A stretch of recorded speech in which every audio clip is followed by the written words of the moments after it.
Hey guys, tonight we're slipping back through the smoke-filled alleys and chattering markets of the medieval world to discover what fast food looked like before deep fryers, delivery apps, or anything remotely resembling health inspections. Spoiler alert, you probably won't survive this. Not just because of the questionable meat pies, but because medieval street food was served in an era where soap was suspicious, refrigeration was sorcery, and hand-washing was an upper-class myth. So before you get comfortable, take a moment to like the video and subscribe, but only if you genuinely enjoy what I do here. And drop your city and time in the comments. I'm always curious who's tuning in and when. Now, dim the lights, maybe turn on a fan for that soft background hum. And let's ease into tonight's journey together. You're walking down a narrow cobblestone lane. In a medieval town, probably London, maybe Paris. It's around midday and the street is alive with a smell of sizzling, fat sweet ale and something vaguely fishy. You're not sure if it's coming from a nearby stall or the open sewer, trickling along the side of the road. Either way, it's a scent you're learning to live with. Shouts echo from every direction. Vendors hawk their food in loud, melodic pitches that sound more like chant than sales talk. Children dart between carts. A man in a faded tunic is chasing a chicken that does not want to be dinner. This is your medieval food court. The entire city really is a kind of open-air restaurant. There are no drive-thrus, there are no menus printed in Comic Sans on backlit signs, but there is food. Lots of it.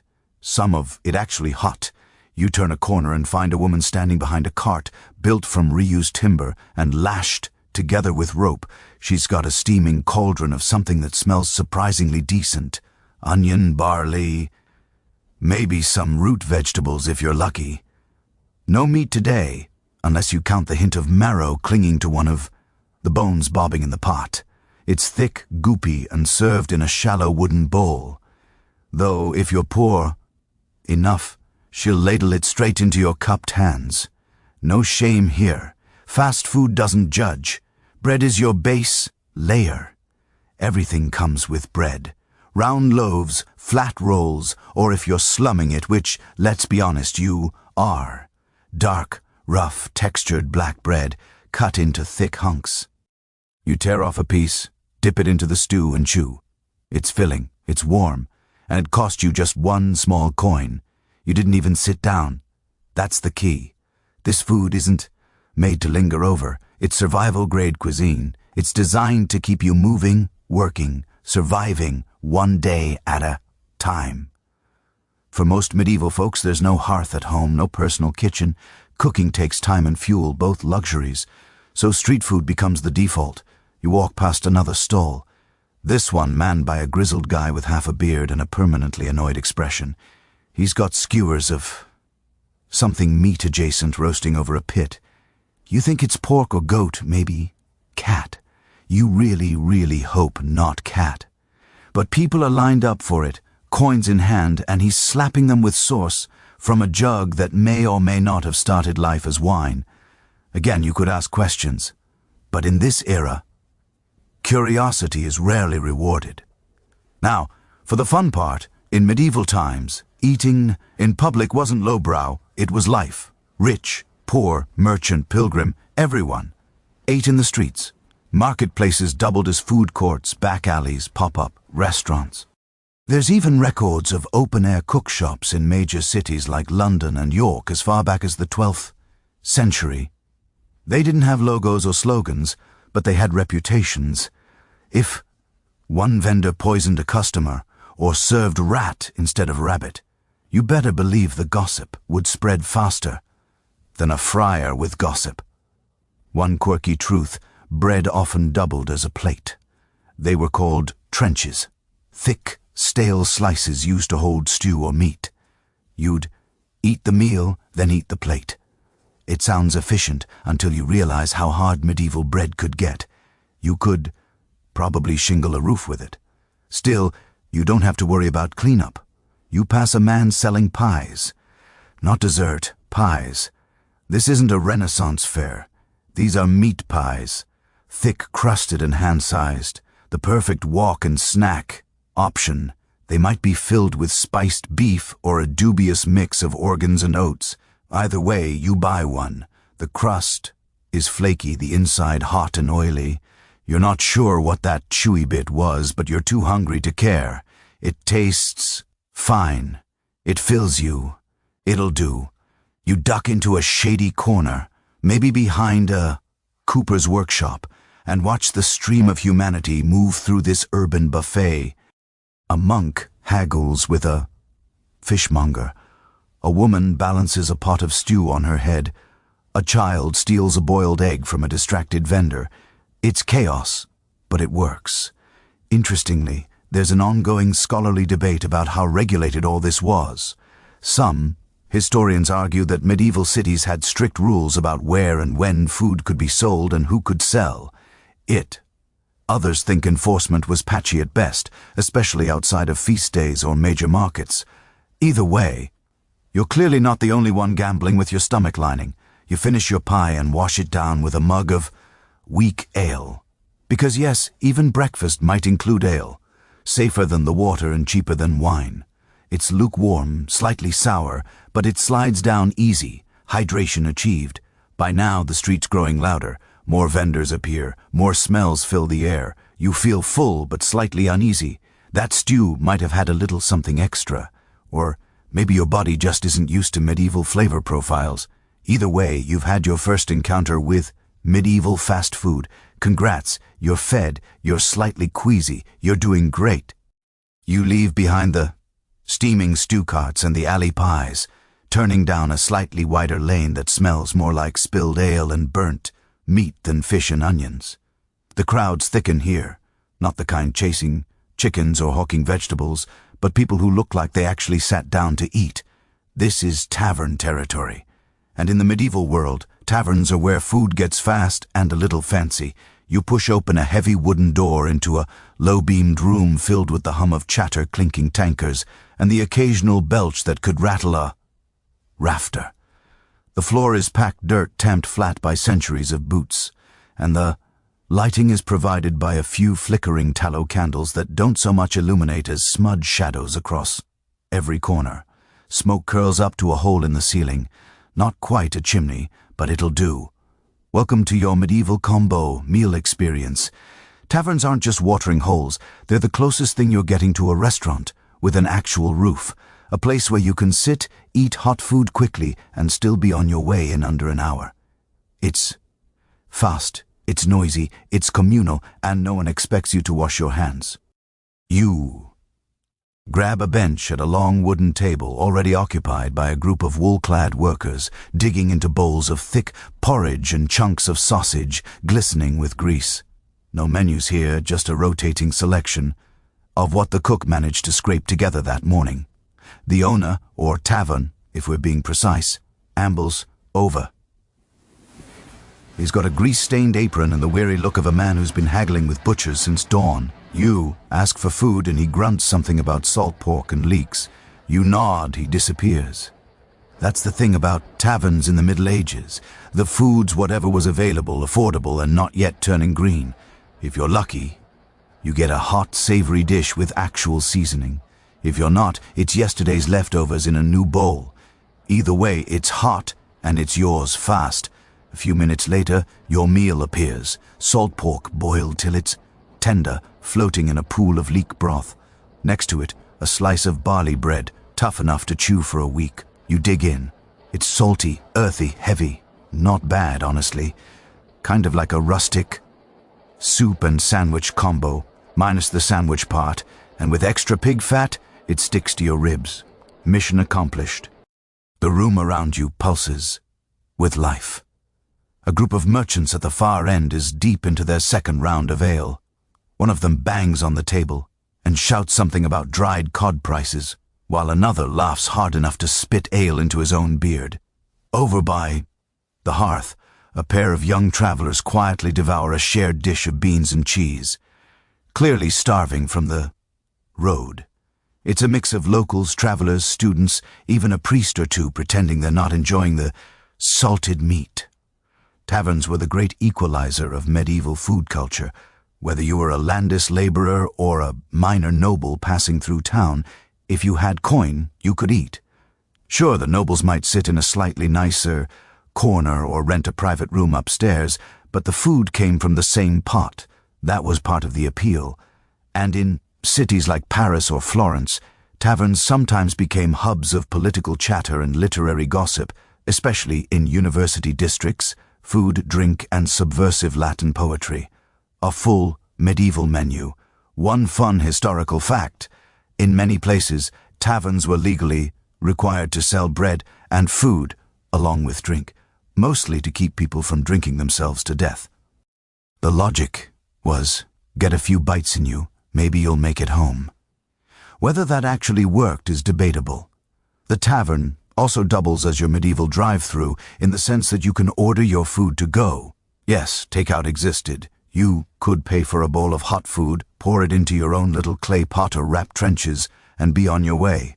It wasn't glamorous, but if you were headed to work or just wanted to eat in peace without a wandering minstrel breathing onion breath down your neck, it worked. You glance over and notice a woman has set up shop right outside the tavern door. She's got a basket full of cold pies and hard cheese, selling to those who don't want to deal with the tavern crowd. She's technically competition, but the tavern tolerates her. Maybe she's his cousin, maybe she pays him in cheese, who knows? That's how these places work. Informal networks, whispered agreements, unspoken rules. Medieval Yelp is just who hasn't given you food poisoning yet. There's an open question among scholars about whether these taverns mostly served locals or travelers. Some say they catered more to the latter, given their position near city gates or crossroads. Others argue they were neighborhood staples, kind of like a local pub meets short order kitchen. The evidence swings both ways, but either way, you're here now and your belly's no longer grumbling. You look around again. No forks. Nobody's using one. It's mostly fingers, knives, and the occasional spoon. Forks as a dining tool are still something of an exotic novelty rumored to be effeminate or even morally suspicious in certain circles. So you stick with your fingers and your knife tearing pork and sapping broth like everyone else. Your tankard is empty now. You think about ordering another ale, but the room's gotten louder, rowdier. Someone's arguing about taxes in the corner, and a small dog is barking at a spilled carrot like it just insulted his mother. You've had your fill. You wipe your hands on your tunic. No napkin, sorry, and step back outside. The sun's still up barely. The street has shifted tone. The stew carts are gone. Now it's roasted nuts, hot chestnuts, baked apples, light affair for evening wanderers. But that's a story for another hour. For now, you've experienced medieval fast food at its coziest, most chaotic, and most communal, the tavern.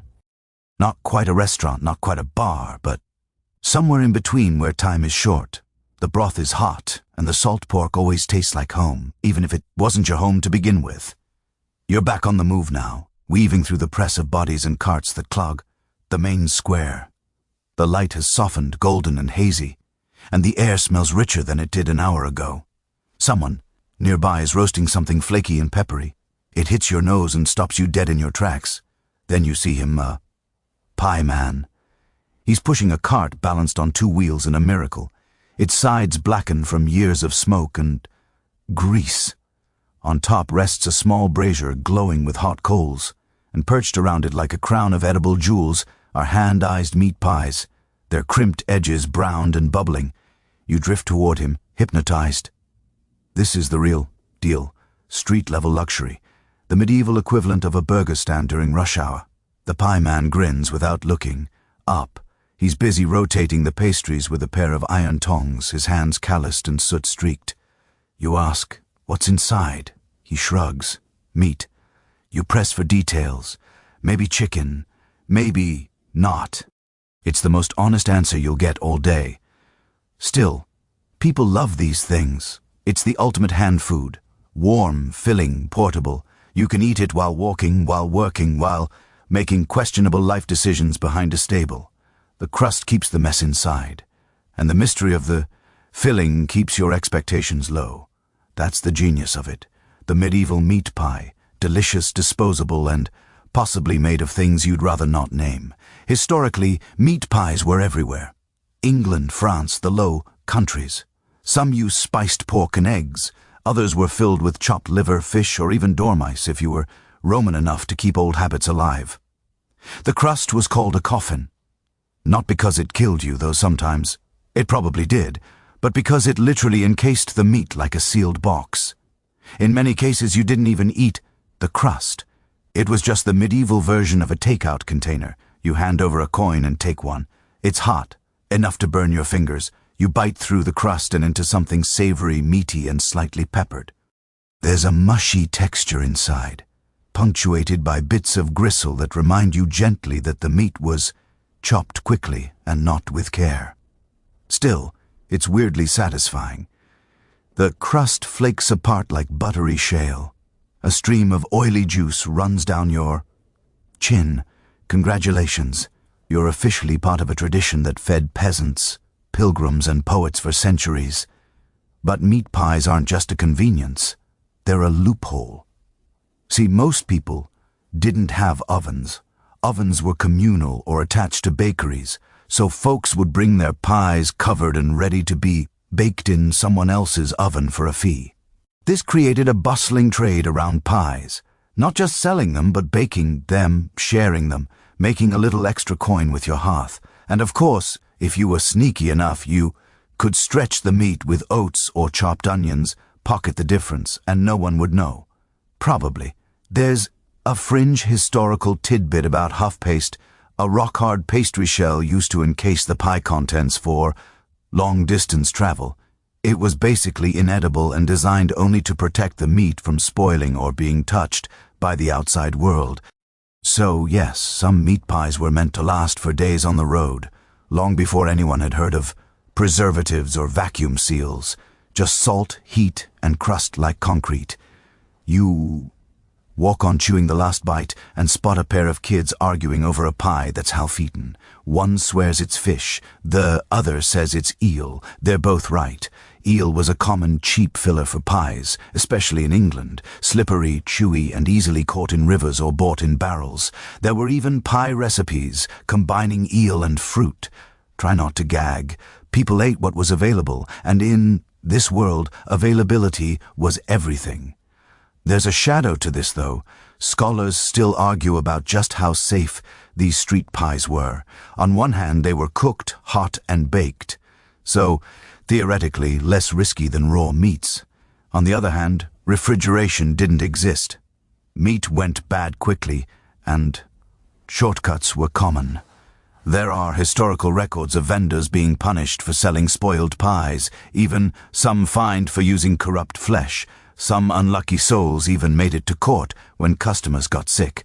Whether justice was served or just baked into the next day's batch is anyone's guess. Still, pie culture flourished. There were seasonal pies, festival pies, religious pies. During Lent, you'd get fish or cheese, pies instead of meat. For the Feast of St. Martin, goose pie, and during coronations or great banquets, pies the size of wagon wheels were wheeled in as centerpieces. In one legendary banquet, guests cut into a giant pie and live birds flew out. Just a little dinner. Theater with your duck liver. You reach another corner and find an older woman tending a low stone oven built into the wall of a crumbling shop. Her pies are smaller, crispier. You recognize the smell. Onion, herbs, and maybe some offal. She smiles as you glance over. Her cart's neat, organized. She's probably been doing this for decades. This isn't just survival, it's a profession. Street cooks were often older women, widows, or lower-ass wives supplementing income. They knew how to feed a crowd with flavor, speed, and no waste. You respect the hustle. She offers you a fresh one on the house. You take it. This one's got a flaky crust, dusted with something that tastes like fennel and pepper. The filling's still a mystery, but somehow cleaner, brighter. You nod, mouth full. She nods back. No words, just mutual understanding between two people bound by pastry. As the sun drops and the air cools, more pie carts appear, not fewer. Evening means workers returning home. Children out on errands, travelers arriving late, the demand spikes. Piemen work the crowd with practiced efficiency, shouting their slogans, flipping their wares, slipping fresh batches onto the coals. This is prime time, and you, bellyful and hands greasy, are part of the rhythm. You walk on, savoring the last bite of crust before tossing the inedible corner to a passing dog. It sniffs it, gives you a look of betrayal, and trots away. Fair enough. Not everyone loves huff paste, but you're warming up to the life. Medieval fast food may not have golden arches, but it's got golden crusts, smoky corners, and the kind of charm only slightly questionable meat can deliver. The sky shifts to a cloudy grey as you move toward the edge of the marketplace, where the stalls thin out and the scents grow sharper. Oil, smoke, and brine. It hits you all at once. Fried fish. Welcome to medieval Friday dining, where religious obligation meets culinary improvisation. And in this case, it's deliciously greasy because it's Friday, and in the medieval Christian world that means no meat. Fish, however, is fair game. The church says so. In fact, fish isn't even considered flesh in the theological sense, which is a fun loophole that led to one of the most thriving corners of medieval fast food, the fried fish vendor. You follow your nose to a rickety cart set beside a shallow stone basin filled with eels, carp, and a few suspiciously motionless trout. The vendor, a sharp-eyed woman with flour-dusted sleeves, is slicing fillers with alarming speed and dropping them into bubbling oil. The oil sizzles, spits, and smells like heaven, assuming heaven smells like garlic, onions, and river fish. The pan she's using is wide and blackened, sitting over a small brick hearth fueled by scrap wood. The batter is simple: flour, maybe some ale, or stale wine if she's feeling generous, and herbs to cover up any fishy funk. And that funk is present. You try not to breathe too deeply. You slide a coin onto the wooden plank that passes for her counter and receive a hand-sized portion of fried fish wrapped in what else? A crust of old bread. It's hot, oily, and crisp on the edges. You take a bite and get that satisfying crunch, followed by a flaky, tender center. It's not exactly cod, but it's something from the river, and it's better than chewing on another hunk of salt pork. You devour it quickly, licking your fingers like someone who's just remembered soap isn't an option. Fish on Fridays wasn't just a pious gesture.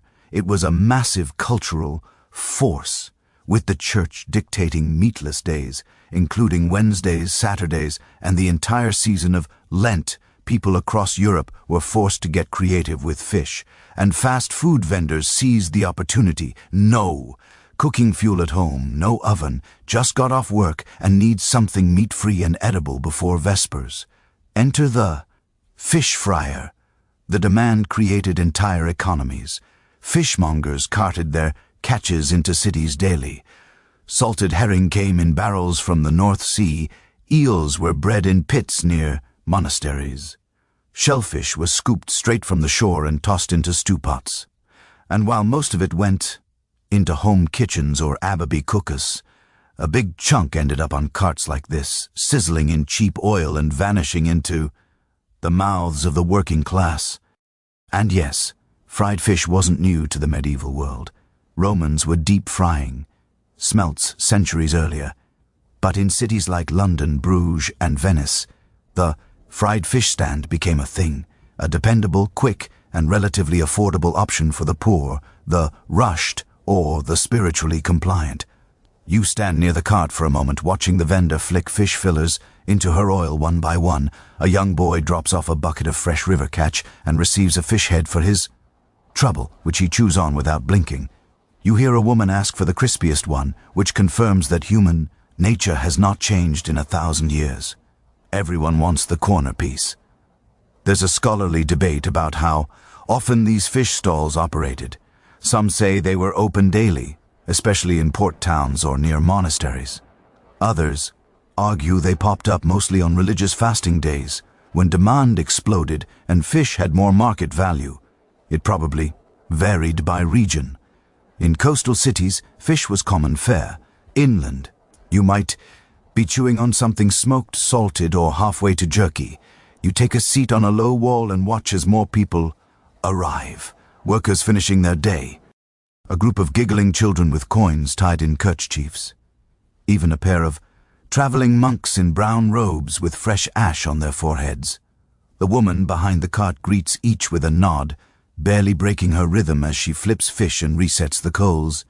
You notice as you nibble the last corner of fried bread that this is a kind of ritual, not just the eating, but the gathering.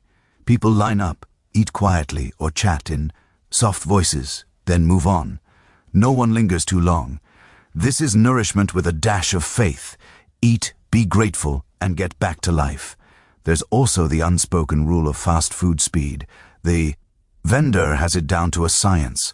A few seconds in the oil, a few flicks of salt, a practiced handoff, no delays, no personal questions. You're in and out like a sinner in a confessional. At your elbow, a wiry old man mutters something about last week's carp, which he claims gave him dreams about talking birds. You try not to make eye contact. Fringe fact, certain fish were thought to have spiritual properties, or depending on your source, hallucinogenic ones, especially in stories where saints ate blessed fish that sang scripture or turned into relics. You're not sure what kind of fish you just ate, but you're hoping for nothing stronger than a nap. Behind you, the bells ring for evening prayer. The vendor starts packing up. The last few fillets are wrapped and handed off, and the pan is pulled from the fire. She sprinkles the coals with water, creating a puff of steam that smells like burnt garlic and fish scales. You sigh, stomach full again, warmed by the simplicity of it all. Maybe it wasn't the cleanest, safest, or even most appetizing experience, but there's something comforting in the rhythm of it. Fried food, hot coals, the press of strangers sharing something sacred and greasy. In another life you might have stood here every Friday, coin in hand, hoping to get the crispiest one. You stand, wipe your fingers on your cloak, because again, no napkins, and stretch. The market's closing, but the streets are still alive. Somewhere there's soup bubbling in a cauldron, and a new scent is drifting through the air. Something rich, spicy, and unmistakably stewed. You follow it because in the medieval fast food game, there's always another bite waiting around the corner. The scent of broth grows stronger as you move farther into the winding heart of the city, where buildings lean over the street like old friends sharing secrets. It's dusk now and the air has cooled, but not enough to chase away the smell of simmering soup that floats like a warm cloud between the timber-framed houses. You follow your nose, stepping around a loose cobblestone and nearly tripping over a dog that doesn't care. You exist. Then you see it, a heavy iron pot nearly the size of a washtub perched over glowing embers in the center of a makeshift food stall. The vendor stands beside it, stirring slowly, with a wooden paddle so large it could double as a weapon in a tavern brawl. Steam rises and thick waves smelling of garlic, leaks and something deeper, bones maybe. A line is formed, mostly laborers with soot on their faces, and one lanky boy with hands stuffed into his tunic. No one speaks. They're too busy staring into the soup, which seems less like a meal and more like a spell being brewed in front of them. Soup, or pottage as it was often called, was the medieval backbone of fast food. Cheap to make, easy to portion, endlessly variable. It's basically a stew of whatever's available. Vegetables, grains, herbs, leftover scraps of meat, if you're lucky. Boiled long enough, it becomes a thick rib-sticking sludge that tastes better than it looks and fills you up for a coin or two. Perfect for the hungry, the poor, or anyone whose hearth has gone cold. You step up, hand over a coin, and the vendor dunks a ladle into the pot. The liquid clings, like gravy, and plops into a thick wooden bowl. He drops in a small wedge of bread, dense and fleck with what might be barley or just dirt, and passes it to you without a word. You nod and step aside. You find a low wall and perch, there, cradling the bowl like treasure. The soup is hot, thick, and smells promising. You scoop a bite with the bread and taste onion, pepper, and something earthy. Parsnips. Maybe there's a chewy bit of gristle at the bottom, a lucky find. Protein in any form is a bonus in a dish like this. Interestingly, soup was a culinary equalizer in the Middle Ages. Lords had their own meat-heavy versions spiced with saffron and served in gilded bowls, but the base idea was the same. Boil what you've got until it stops being separate ingredients and becomes one cohesive comfort. For the common folk, soup was survival, and when made by a skilled hand, it could be surprisingly tasty. In many towns, these massive communal pots were kept bubbling all day, sometimes even overnight, fed by wood scraps and kitchen refuse. The vendor simply added more ingredients and water as the day went on, turning the same base into something slightly different every hour. In some cases, the pot might go untouched by soap for days or weeks. Why clean what never stops? Cooking. That's the logic anyway. There's even a quirky term for this: perpetual stew, a kind of forever soup that was never truly emptied, only added to. Some historical sources mentioned pots that had been kept going for decades, continuously simmering as generations of ingredients and people passed through. Romantic a little. Unhygienic, absolutely. But in an era without refrigeration, heat was the safest thing you had. You glance around and notice how people are eating. No one uses spoons unless they've brought their own. Most scoop the soup with bread or sip it straight from the bowl. One old man slurps loudly and smacks his lips like he's at a royal feast. It's not about manners. It's about getting warm, fed, and back on your feet before the next bell rings. Behind the stall and other pot weights, covered in a cloth. This one smells richer. Maybe a special batch for wealthier customers, or just a thicker version saved for later. A young girl peeks inside while the vendor is distracted and gets swatted gently away. You don't blame her. The promise of meat is a powerful motivator. Not all pottage was equal. Some recipes used beans, lentils, even beer. Others added spelt or rye for extra thickness. On feast days, you might find pottage laced with chopped bacon or diced chicken. On fasting days, it would be fish or plain vegetables. And always the quality depended on who made it and what they had. A talented soup vendor could build a loyal following, not from branding or signage, but from taste alone. Word of mouth was your Michelin star in the 1300s. There's ongoing scholarly debate about whether these vendors were licensed or just tolerated. Some cities enforced strict food regulations, others turned a blind eye as long as no one dropped dead on the spot. The church sometimes ran charity kitchens, doing out free pottage to the poor. But these weren't always consistent or widespread. For most people, the best soup came from a stranger with a big pot and a good instinct for flavor. You finish your bowl licking the last traces from the edges like everyone else. It's not gourmet, but it's satisfying. Comfort in its most essential form, and as you hand the bowl back, you notice something lovely. There's a quiet gratitude shared among the eaters. No one is shoving or shouting, just warm faces, empty bowls, and that small moment of relief you get when hunger has been replaced by something solid and warm in your belly. The vendor nods at you, already ladling soup for the next customer. The fire crackles, the pot bubbles. Life in this corner of the world is held together by broth and bread. You stand and move on, wiping your hands against your tunic, as always. The streets are cooling now, lanterns flickering to life in upper windows. But the city doesn't sleep. Not yet. Somewhere out there, someone's pouring ale, slicing onions, stoking coals. Because where there are people, there is hunger. And someone clever enough to meet it with a bowl and a ladle. Your footsteps take you toward the edges of the market square again, but this time you're following a sound instead of a scent. The steady clink of mugs, the rumble of laughter, and the low hum of a tune sung slightly off-key by people who've clearly had a bit too much. You round the corner and see them, a line of ale stalls haphazardly assembled, each lit by a single torch sputtering in the wind. Welcome to the medieval equivalent of a liquid lunch. These stalls aren't elaborate. Most are little more than wooden counters on sowers' legs, shaded by old canvas, sheets that flap in the breeze. Barrels stand in clusters behind the stalls, some tapped with wooden spouts, others being rolled or lifted with the grunts of effort from the people manning them, usually women with wide arms and aprons that carry more history than hygiene. Their hands move fast, a coin slapped on. The counter, a mug filled with amber liquid, the next customer already waiting before the last one takes a sip. This isn't fine drinking, this is hydration, warmth, calories, and maybe a bit of courage in a mug. You get in line behind a man who smells like horses and fish. A confusing but somehow authentic combination. And when it's your turn, the woman behind the counter doesn't even ask. She fills a ceramic tanker from the nearest barrel and slides it over. It sloshes as you catch it, warm and foamy and sour in that way only medieval ale can be. You take a sip, and it hits like a punch made of bread, herbs, and rainwater. No hops here, not yet. Those aren't common until a bit later in history. Instead, the bitterness comes from grute, a mixture of herbs and flowers that vary from brewer to brewer.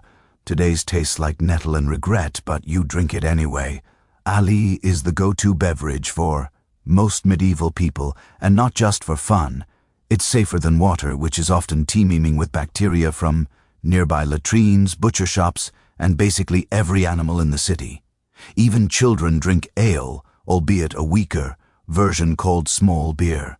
It's low in alcohol, easy to produce, and full of nutrients that plain water lacks.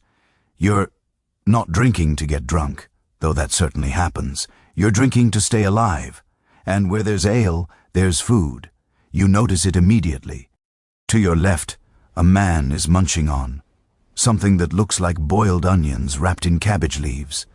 To your right, a woman is biting into a thick slab of cold roast meat tucked inside a dry barley roll. It's not hot cuisine, but it's portable. And more importantly, absorbent LA stalls often offer just enough food to keep you upright. Think hard cheese, salted eggs, pickled vegetables, or a chunk of whatever the vendor had left from last night's stew. You buy a small plate of pickled root, vegetables for a few coins. They're sour, slightly rubbery, and probably turnips, though you're not convinced. You chew anyway, alternating with sips of ale, the burn of the acidity cutting through the ale's musty tang. It's not bad. Actually, it's kind of refreshing. One quirky little fact, many of these stalls were run by alewives, women who brewed, sold, and served ale right out of their homes or carts. Ale brewing was one of the few professions available to medieval women, especially widows. Some became famous in their neighborhoods for the strength or flavor of their brew. And yes, their reputation mattered. If your ale went bad, your business dried up faster than your barrel. Of course, not all alewives were saints. Some added water to stretch a batch. Others reused old mash or skipped boiling steps entirely. Complaints were common, and cities tried to regulate quality, issuing licenses, setting prices, even requiring ale tasters to make sure what was being sold wouldn't poison the buyer. Whether those tasters were competent or just looking for a free drink is still up for scholarly debate. The ale you're drinking, it's decent, stronger than small beer, but not enough to make the cobblestones wobble. You feel a warmth spread through your belly as the second cup goes down and the crowd around you starts to shift. Laughter gets louder. A man begins playing a small pipe near one of the other stalls, tapping his foot in the puddle beneath him. People sway. Someone tries to sing along and fails miserably. You get the sense that these stalls are more than just pit stops, they're social hubs. Here deals are struck, gossip spreads, lovers meet, fights begin. You hear one man whisper about a merchant cheating the scales.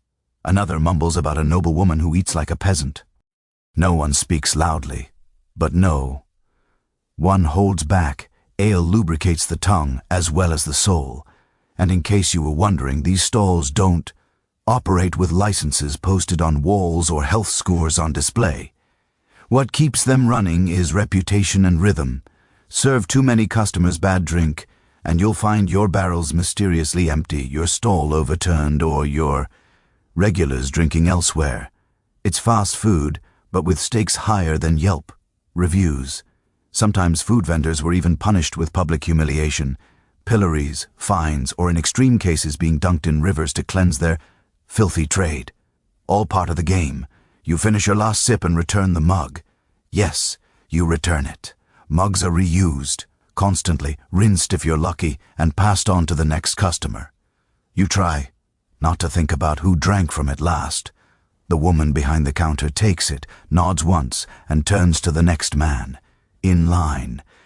Night is pressing in now, and the stalls are slowly starting to pack up. Some barrels are drained. Others are being dragged back home or rolled toward back alleys where they'll be stored, refilled, or simply forgotten until the next market day. You walk away, head buzzing, stomach full of sour ale and questionable vegetables.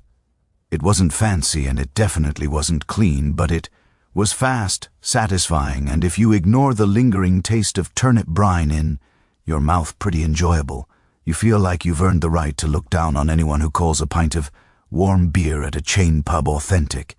You've had the real thing served in a cracked mug by a woman who probably brews better than half the breweries in town. You turn another corner and smell something new. It's smoky, charred, and rich with grease. Your stomach, which should be full by now, perks up again. Because in the medieval city, there's no such thing as one dinner. There's always one more bite, one more stall, one more flavor waiting to surprise you. You drift along the edge of the lamp streets, following the scent of something sizzling, something unmistakably meaty and slightly charred. The day crowd has thinned, replaced by a more colorful mix of humanity, laughing, apprentices with alibright eyes, cloaked figures with shifty glances, girls in flower-crowned braids, and a man loudly reciting poetry to no one. Welcome to the medieval night market, where dignity goes to bed early and late-night hunger reigns supreme. The food stalls here are different, a little rougher, a little louder. You pass a group of drunk laborers sharing a skewer of what might be kidneys, each taking a bite and passing it down like it's a divine relic. A boy squats near a cart chewing a roasted apple so hot he's blowing steam between bites. And ahead of you, smoke curls from a pit where thick sausages roast on a wire rack, their casing snapping as fat hits open flame. This is where the real street food magic happens. After dark, when the kitchens of polite society shut down, and the workers, wanderers, and revelers still want something hot and greasy, the vendors know this. They've kept a few choice items stashed away, things too messy or spicy or frowned upon for daytime trade. After hours, the rules bend a little. Salt, heat, and meat come out swinging. You stop at one of the grills where a heavy-set man with a wild beard is flipping patties of ground meat onto flat iron plates. You ask what it is, and he just grunts, or maybe. You choose not to push him for details. The smell is good. Smoky with hints of garlic, thyme, and charred fat. He slaps the patty between two halves of dense bread, throws in a smear of something pickled, and hands it over. You take a bite. The outside is crispy, the inside tender, and a little chewy in that way that makes you suspicious, but not enough to stop eating. It's rich, greasy, and perfectly satisfying after a day of hard walking and questionable soup. This is medieval fast food in full party mode, a gut bomb with flavor. Around you, the market buzzes with the energy of people unwinding or falling apart. Two minstrels argue about who gets to perform next. A vendor sells tiny cakes soaked in honey and ale. A woman balances 3 trenchers of pottage in one hand while holding a crying toddler in the other. Somewhere behind you, a couple is kissing like they're in a tragedy. Everyone's a little louder, a little sweatier, and a lot hungrier. And here's something strange but true. Medieval cities had curfews. Bells were told to mark when people were supposed to be off the streets, tucked safely behind bolted doors. But food stalls like these didn't always listen. Some kept cooking well into the night, especially near brothel, churches, or where business was never really done. For every official curfew, there was an unofficial feast happening in the shadows. The connection between late night food and, well, other late-night activities wasn't exactly subtle. Many of these stalls popped up near places of vice, bordelloos, gambling halls, ale dens, and offered warm food to people who didn't want to explain why they were out at midnight stew for the sinners. Roast chicken legs for the truly exhausted and always ale. You pause near a cart selling what the vendor swears are spiced lamb sticks. They're dark and crispy, covered in a red powder that burns your nose. You buy one, because of course you do, and the first bite hits like peppered fire. Your mouth goes numb, your eyes water, and you love every second of it. You're not alone. 3 other people nearby are coughing and laughing through the same experience, united by pain and poor decisions. It's in these stalls that innovation quietly brews. Leftovers from the day become stew starters for the night. Bones are charred for flavor. Spices are used liberally when available, and no one asks too many questions. You get fast meals that are often more daring than anything served before sunset. There's a little chaos in the cooking, a little rebellion, and it tastes incredible. One historical curiosity, some food stalls during festivals and fairs would stay open nearly 24 hours, especially during saints' feast days or carnival seasons. They'd cater to the thousands of pilgrims, parters, and drunk philosophers who wandered city streets well past the midnight bells. There are even accounts of vendors fighting over prime nighttime turf close to church doors, taverns, or gates where pilgrims arrived. Competition didn't sleep. You wipe your mouth on your sleeve, again, no napkins, and take a deep breath of the smoky air. You're greasy slightly, buzzed from the ale earlier, and you've had at least 3 things that may or may not contain organ meat, but you feel alive. Not in the fresh air and good exercise kind of way, but in the I just ate something unidentifiable that might be lamb and I think I'd do it again kind of way. There's something raw and real about these night vendors. They're not trying to impress. They're not here for longevity or legacy. They're here because people are hungry, and food. Hot, cheap, fast food is one of the oldest and most honest transactions in the world. 1 coin, 1 bite, 1 moment of quiet satisfaction. The crowd around you starts to thin. A few stalls have run out of meat and closed their fires. Someone snoring under a cart. The man who sold you the maybe boar patty waves you off with a nod and douses his coals with a bucket of water. Steam erupts into the night. It smells like fattened wood and ash. You walk on. Behind you, the last of the night market fades into shadows, leaving behind just a trail of crumbs and coals. Ahead, a flicker of lanterns suggests the next chapter of your culinary quest, because as you're learning, the city never truly sleeps. It just changes flavors. You wake up the next morning, if you can call what just happened, sleep with your mouth dry, your cloak smelling like grilled onions, and a vague memory of arguing with a man over whether your late-night snack was pigeon or rabbit spoiler. It was neither. But there's no time to dwell. The city's alive again, and so are its fast food vendors. This time, though, the morning shift is facing an entirely different kind of challenge, the guilds. You wander into the marketplace again, but something's changed. It's tidier, not clean exactly. Let's not get carried away, but organized. The carts are evenly spaced, signs crudely painted in, symbols for the illiterate. A fish, a loaf, a knife, and spoon crossed like swords, and each vendor wears a small scrap of cloth pinned to their tunic. Some red, some blue, all official. You've stumbled into the regulated part of the food world, now the territory of guild-approved street food, where every meat pie and ladle of broth is technically supervised by someone who wears a robe and writes with a quill. Guilds were the medieval answer to corporate quality control. If you sold bread, you belonged to the Baker's Guild. If you served hot food in the streets, you might fall under the Cook's Guild, or in some cities, the Pie Maker's Guild. Sounds oddly specific. That's because it was. Medieval cities were obsessed with regulating trades, especially ones that involved feeding people who couldn't afford to sue if things went wrong. You stop at a stall that boasts a neat wooden sign reading in slightly wobbly Latin, Pistorum Lientia, licensed by the Baker's Guild. The man behind the counter has clean fingernails, suspicious in itself, and a scale beside his bread basket.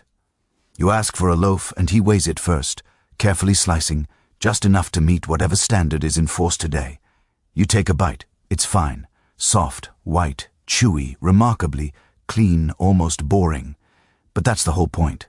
Guild food isn't about surprises. It's about predictability.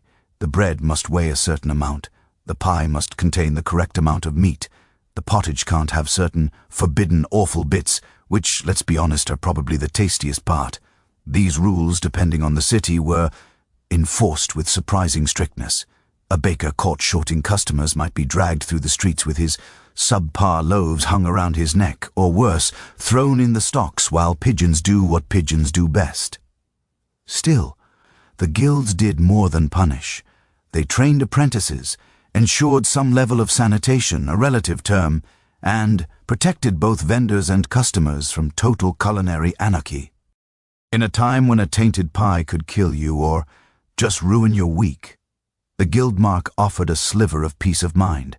You didn't know exactly what you were eating, but you could trust it wouldn't scream when you bit into it. There's a scholarly debate about how much power these food guilds actually had. Some historians argue they were mostly ceremonial by the late Middle Ages, with real power held by city councils or corrupt inspectors who could be paid off with a meat skewer and a wink.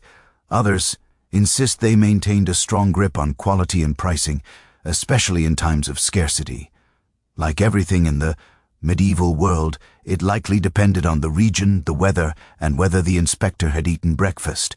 You move onto a pie stand, yes, another one, because this is still the Middle Ages and variety is more theoretical than actual.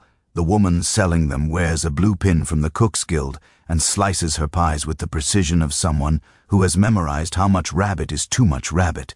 You order one and bite in. It's good. A little bland, probably. Safe. You almost miss the questionable charm of last night's rogue lamb stick. Nearby, a few carts sit just outside the market line, uncertified, unofficial, and probably illegal. Their owners glance around nervously, ready to pack up at the first sign of a city watchman. Their food smells stronger. More herbs, more garlic, probably more flavor, but also more risk. One of the carts even has a small charcoal grill going with something sizzling that might be liver. You watch a woman buy a skewer, devour it in 2 bites, and wipe her mouth with the inside of her sleeve. Her grin says she doesn't care if it's legal. That's the unspoken truth of guild food. It's safe, but it lacks soul. The real flavor lives just outside the boundaries, in the hands of people too poor to buy membership, or too stubborn to follow the rules. Some of them are former guild members kicked out for violations. Others are immigrants or travelers without the right papers. Not that papers were all that organized back then. And some are just chances hoping to sell enough stew to get through the week before anyone notices.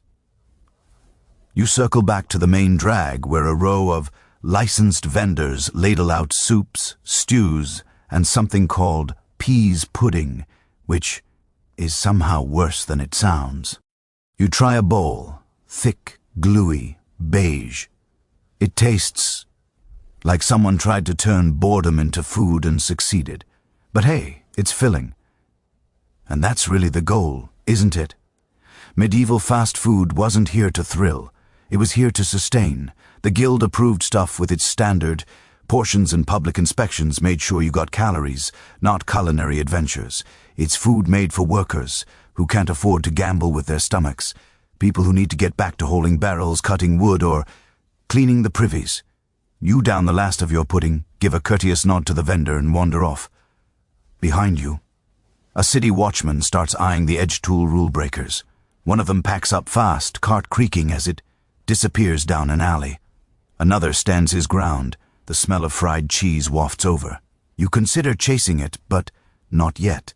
For now you've tasted the order of the medieval food world, the system behind the stew, the structure holding up the skewers, and as comforting as it is, you can't help but miss the grease, the garlic, and the thrill of not knowing whether your next bite will be the best thing you've ever tasted or a misdemeanor.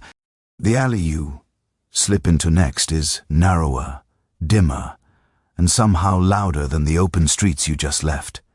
Voices echo between the stone walls, some cheerful, some angry, and one that sounds suspiciously like someone arguing with a chicken.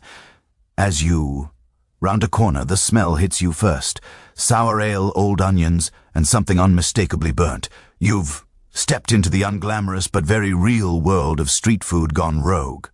Here, fast food isn't just sold, it's hustled. These are the carts and stands that operate without guild approval. Outside the watchful gaze of the city, inspectors and sometimes even outside the boundaries of basic decency. It's messy, it's loud, and if you know where to go is where the best food lives. But not every vendor plays fair. You find yourself in front of a cart that on the surface looks legit.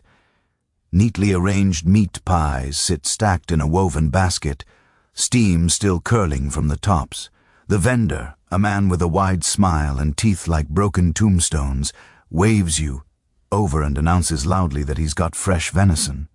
Now, venison is a premium meat game, expensive, the kind of thing nobles hunt and peasants only smell from a distance. Suspicious already, but your stomach makes the decision before your brain catches up. You hand him a coin, he hands you a pie, and you take a bite. It's not venison. You can't say what it is exactly, but it's definitely not deer.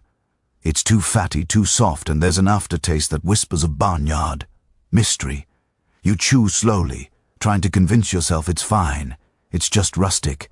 Maybe it's goat, maybe rat, maybe it's that chicken from earlier who lost the argument. You glance around and see another customer frowning at their own pie. Then a third, the spell starts to break. In the Middle Ages, food fraud was common enough to earn its own punishments. Selling bad meat, fake meat, or underweight portions could land you in real trouble if you got caught. But getting caught wasn't always guaranteed, especially in the tangle of back streets where inspectors rarely ventured and where people were often too hungry or too poor to complain. Besides, who are you going to tell? The Bakers' Guild? They'd find you for buying from an unlicensed cart. Some cities did try to enforce justice. In London, vendors who sold spoiled or false goods could be publicly shamed, paraded through the streets with their rotten wares strung around their necks, or worse, forced to eat what they'd sold in front of jeering crowds. One unlucky pie seller in 14th century France was found guilty of stuffing his pastries with dead cats. Yes, cats. His punishment being tied to a cart and beaten through the marketplace with his own pies. A lesson in branding, if nothing else, as you finish your definitely not venison pie, and try to remember if you're up to date on your medieval digestive prayers. You hear a sudden shout from up the street. A crowd has gathered around a cart. You push through and see the problem instantly. The vendor, a red-faced man with too many rings for someone who sells soup, is being confronted by a woman holding up a bowl of something that looks like gravy mush. It's hard to say. She's furious, and the people around her are backing her up. Apparently, he charged full price for what amounts to brown water with a carrot in it.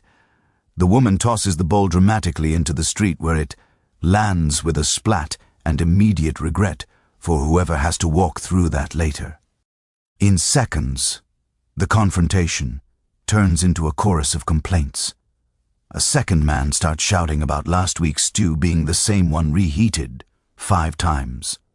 Someone else mentions finding a fingernail in their pottage. The vendor defends himself poorly, claiming everything he sells is blessed by the bishop's own cook. No one buys it. It doesn't turn violent, but it gets loud. Eventually, a watchman strolls by, drawn by the noise. He looks at the vendor, raises an eyebrow, and mutters something about another citation. The cart is left standing, but customers drift away, whispering, "The damage is done. Reputation is everything here." And, in the absence of modern reviews, word of mouth is swift and brutal. That's the fragile economy of medieval fast food. If you scam people, you're done. There's no legal protection, no refund policy, just your name on the street. And if your name becomes a joke, your food cart might as well be firewood. You keep walking, now more cautious. A bread seller offers you a roll that feels suspiciously light for its size. A stew. Vendor tries to distract you from the smell of his pot by loudly praising the queen. A fishmonger grins too wide and insists that his eels are barely dead. It's a carnival of confidence tricks and culinary roulette. And yet, there's still charm in it. Even in the scams, there's something about the hustle, the performance, the way each vendor sells not just food, but a story. This pigeon came straight from the royal dovecote. This bread was baked in the same oven as the bishop's. This pie will fix your limp. Lays, maybe, but also sales, pitches. In a world where exaggeration is half the flavor, you eventually find a small stall run by an old woman with a quiet demeanor and no shouting crowd, just a bubbling pot of stew and a few loaves that feel dense and real when you tap them. You buy a bowl and she hands it over without comment. It smells like lentils, garlic, and something green you can't identify. It's surprisingly good, and you realize this is how the best vendors survive, not by shouting the loudest, but by being reliable. As you eat, you watch another customer nod to her with familiarity. They've clearly eaten here before. In a world full of grifters and gamble pies, finding a vendor you can trust is the medieval version of a 5-star review. You finish your stew and smile. You've just experienced both sides of the coin, the danger of rogue carts and the quiet glory of the own stellar. You wipe your hands on your already tragic cloak and rise, stomach content, judgment only slightly wounded. Ahead, the market stretches on. More carts, more vendors, more mysteries wrapped in dough. But now, you know better. Not all food is good food, and not every smiling face is selling what it claims. But you're still hungry, always, and there's still one-handed meals, student hangouts, trenches and monks with cooking fires in your near future. Just don't mention the cat pies again, ever. You're back in the center of town now, pushing your way through a lunch rush so thick it feels like you're moving through bread pudding. People jostle past in every direction, porters with bundles slung over their backs, market wives balancing, baskets of fish on their hips, barefoot kids zigzagging through the mess, mouths stuffed with whatever scraps they've managed to grab. The smells swirl together in a dizzying blur of meat, smoke, ale, sweat, and something sweet you can't quite place.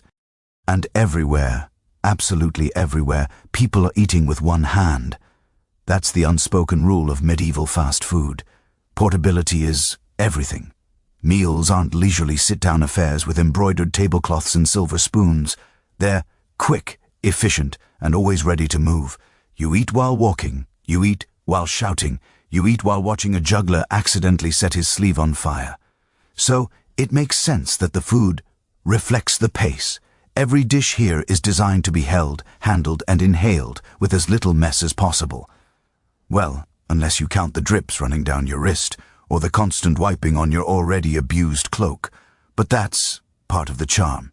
No forks, few spoons, and absolutely no plates, unless you count a piece of bark or someone else's discarded trencher. You grab what looks like a baked turnover from a woman with a tray slung around her neck. She's walking through the crowd, hawking them like they're royal treasures. Meat and leeks, fresh and hot, she calls. And you believe her because your fingertips are burning through the pastry. The crust is firm enough to hold its shape, but soft enough to bite into without cracking a tooth. Inside, hot leeks and spiced lamb, or possibly mutton, steam against your tongue. It's savory, greasy, and perfectly sized for your hand. You don't even slow your pace as you chew. And that, you realize, is the point. This is the medieval answer to the modern sandwich. Not always bread-wrapped, but always manageable without cutlery. You see other one-handed meals everywhere you look. Flatbreads topped with egg and herbs, boiled eggs wrapped in sausage, skewers of grilled, cheese wrapped in cabbage leaves, dried fruit pies that leave a sticky residue across every knuckle. Some people just carry a hunk of cold roasted meat in one hand and tear pieces off with their teeth while holding a tankard in the other. It's functional, it's fast, and it's also kind of brilliant. Trenches come into play here too. Thick slabs of stale bread used as plates, bowls, and eventually food themselves. You pass a young boy seated on a barrel, gnawing on a crust so hard he looks like he's trying to sharpen his teeth. His trencher once held beans, judging by the smear across his chin, and now it's his second course. Efficient and edible if you're not too picky about texture. Interestingly, this preference for handheld food wasn't just about speed. It was about necessity. Workers didn't have time or tools for formal dining. Servants couldn't set out full-place settings every time someone needed to eat, and many homes, especially in poorer districts, didn't have tables at all. So the food adapted, the vendors adapted, everyone adapted. There's a scholarly debate about just how widespread this one-handed eating culture was across medieval Europe. Some argue it was mostly an urban phenomenon tied to the rhythms of city life, merchants moving between deals, apprentices eating between errands, travelers ducking out of rain under awnings and chewing a meat pie for warmth. Others believe it extended well into rural settings too, especially during harvests or festivals when everyone needed to eat on the go. Either way, the principle holds. If you can eat it with one hand, it has value. You pause at another stand where a vendor is selling boiled eggs and salt from a little wooden tray. You buy one, crack it against the heel of your palm, and peel the shell as you walk. A little pinch of salt between your fingers, a bite of egg, and suddenly you feel like 1,000 other people in 1,000 other towns doing the exact same thing at almost the same time. It's that kind of food. Universal, timeless, oddly comforting. Somewhere nearby, a juggler flips 3 apples and a turnip in the air while singing about a bishop's missing cow. A woman walks past with a baby in one arm and a fried cake in the other. A group of stonemasons sit on a plank of wood between 2 barrels, passing a wheel of cheese and laughing about someone named Henry who apparently fell into a privy. You can't help but grin. The food culture here is fast because the lives here are fast. Fast in the sense that time slips through your fingers like flour on a breeze. You don't know how many meals you'll get. You don't know what work waits for you. You don't even know if the fish you ate yesterday was fish. So when the food appears, hot, simple, one-handed, you take it, you eat, you move. There's even a quirky little detail that's been recorded in old cookbooks and guild notes. Vendors often design their meals to fit inside pouches. Yes, pouches. The literal medieval lunchbox. Think pies shaped to sit neatly in a satchel, or pressed cakes that wouldn't crumble on horseback. A knight could draw his sword with one hand and his dinner with the other. You stop at a stall selling these pouch-perfect hand pies, triangular things stuffed with apples and cheese. You buy one and tuck it into your belt just because in case of emergencies or second lunch. By now the sun's high, the market's roaring, and your hand is smeared with flour, onion grease, and salt. But you don't care. You're fed, full, and exactly where you're supposed to be. In the middle of a city, too loud to sleep and too hungry to sit still. One hand for your food, one hand for the rest of life. That's the rhythm of this place. Fast, messy, delicious, and you're just getting started. The street widens, sloping downhill toward what looks like a stone gate. And beyond that, a tangle of rooftops and bell towers in the distance. But you're not leaving the city, not yet, because just before the road curves out of view, a noise grabs your attention. Shouting, singing, a low mutter of Latin. You definitely can't translate, and the unmistakable whine of a lute being played far too enthusiastically. It's not a tavern this time. It's louder, rowdier, and judging by the scattered apple cores and puddles of spilled ale, considerably messier. You've wandered into a university town. The buildings here are narrow and tall, plastered in that half-timbered leaning on your neighbor sort of way that makes you question their structural integrity. Under one window, a student dangles a leg while reciting poetry to a bored cat. A few feet away, a robed figure is dozing beside a cart piled high with half-eaten bread loaves. And in the center of it all, a food stand, surrounded by the loudest, hungriest, and most chaotic bunch of medieval students you'll ever see. It's noon and the lunch rush is in full swing. These are not the silent scholars of dusty old books. These are boys and young men, fresh from lectures on Aristotle, now elbow deep in a shared tray of fried cheese and onion pastries. They're arguing about theology one second, insulting each other's Latin the next, and stuffing their faces in between. One shouts over his shoulder for more ale. Another leans across a stranger's meal to grab a plum from a nearby tray. It's a riot of academic gluttony. University towns in the Middle Ages were known not just for their scholarship, but for their incredible ability to generate hangry mobs of students at all hours. Oxford, Paris, Bologna. They were all Academic powerhouses, yes, but also wild party zones filled with underfed, overeducated young men desperate for cheap food and cheaper drink. The fast food stalls in these areas adapted accordingly. You approach the stand, cautiously, already clocking at least one overturned bowl and a suspicious puddle you'd rather not think about. The vendor is older, sharp-eyed, and clearly used to the chaos. He doesn't even flinch when a student smacks into the side of his cart mid-aru. Instead, he slaps a hand pie onto the wood surface with a thud and shouts, "Next, you step up and ask for what they're all eating." "Cheese and leek pasty," he grunts, already grabbing another and dried plum tart, but I'm out of the tart. "And the plums?" You nod, pay, and take the pasty. It's warm, golden, and slightly lopsided. One bite in and you're met with a rich salty cheese and just enough oniony bite to make your eyes water. The crust is thick and holds everything together.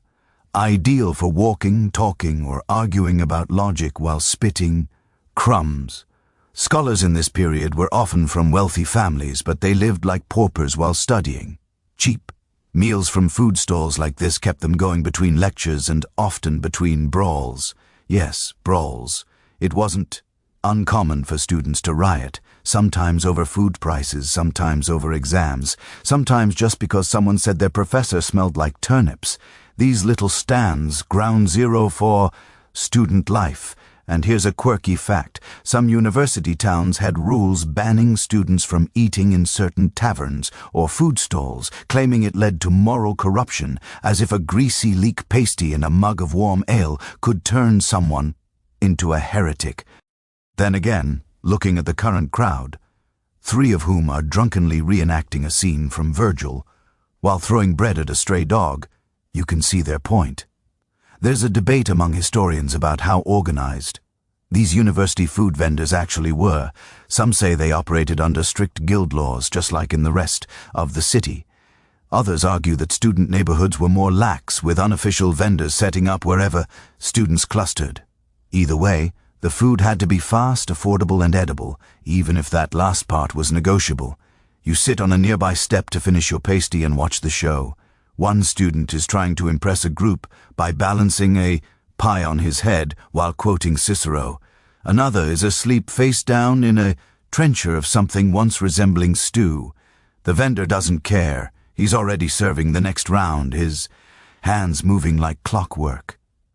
Next to you, a student offers you part of his own snack, a greasy little ball of fried dough filled with, he says, mashed figs and honey. You take a bite. It's cloyingly sweet, sticky, and tastes like something that probably qualifies as dessert and medicine. He grins and explains that it was left over from the bakery's earlier batch and sold for half-prick students, it turns out, know where to find deals, and they absolutely know how to stretch a meal. Behind you, a small group of students has gathered around a makeshift table, a board resting on two barrels. They're dividing up a platter of sausages and eggs with pocket knives, drinking weak wine out of a shared flask, and laughing at something in Latin that you're probably better off not understanding. You rise, tossing your pasty wrapper, a strip of leftover parchment, into a nearby gutter.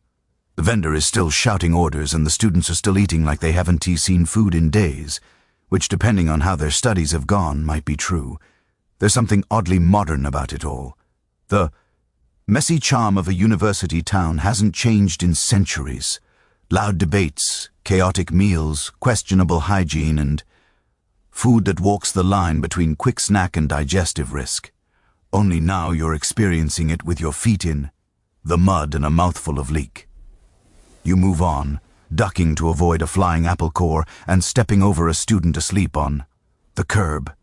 Somewhere nearby a bell hole signaling the next round of lectures, or maybe vespers, or maybe just time for more pie. Either way, the food stalls don't care. They'll be here serving handheld meals to scholars, brawlers, and passers-by alike. Because hunger, like education, never really stops. The day rolls on, and with it, the scents in the air begin to shift. The smoky haze of roasted meat gives way to something subtler, floral, peppery, warm. You pass by a spice merchant's booth, a table covered in sacks and jars filled with deep red powders, golden threads, and tiny dark seeds that smell like licorice and heat.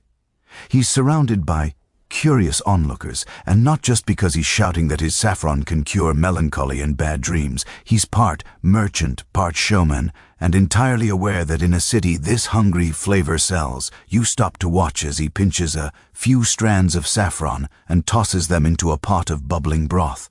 The color changes instantly, golden, almost glowing. The scent deepens. A nearby boy actually moans. You'd roll your eyes, but honestly, you get it. And suddenly, you realize how deep the spice game runs in this world. Even in a time when most people eat whatever they can get, there's still a place for flavor, especially in fast food. You move along to a small cart tucked between two buildings, barely more than a plank on wheels. A woman with arms dusted in flour is selling fried meatballs, crisp on the outside, glistening with oil, and flecked with spices you can't quite name. You order one, and she hands it over on a square of dried bark. The first bite nearly knocks you back. Coriander, cumin, maybe cinnamon. The meat is tender, almost sweet, but with a heat that lingers on your tongue. You chew slowly, stunned that something sold from a back alley cart tastes like it, came from a royal kitchen. The woman gives you a brief nod like she knows exactly how good it is and moves on to the next customer. This is the quiet truth of medieval street food. The spice trade changed everything.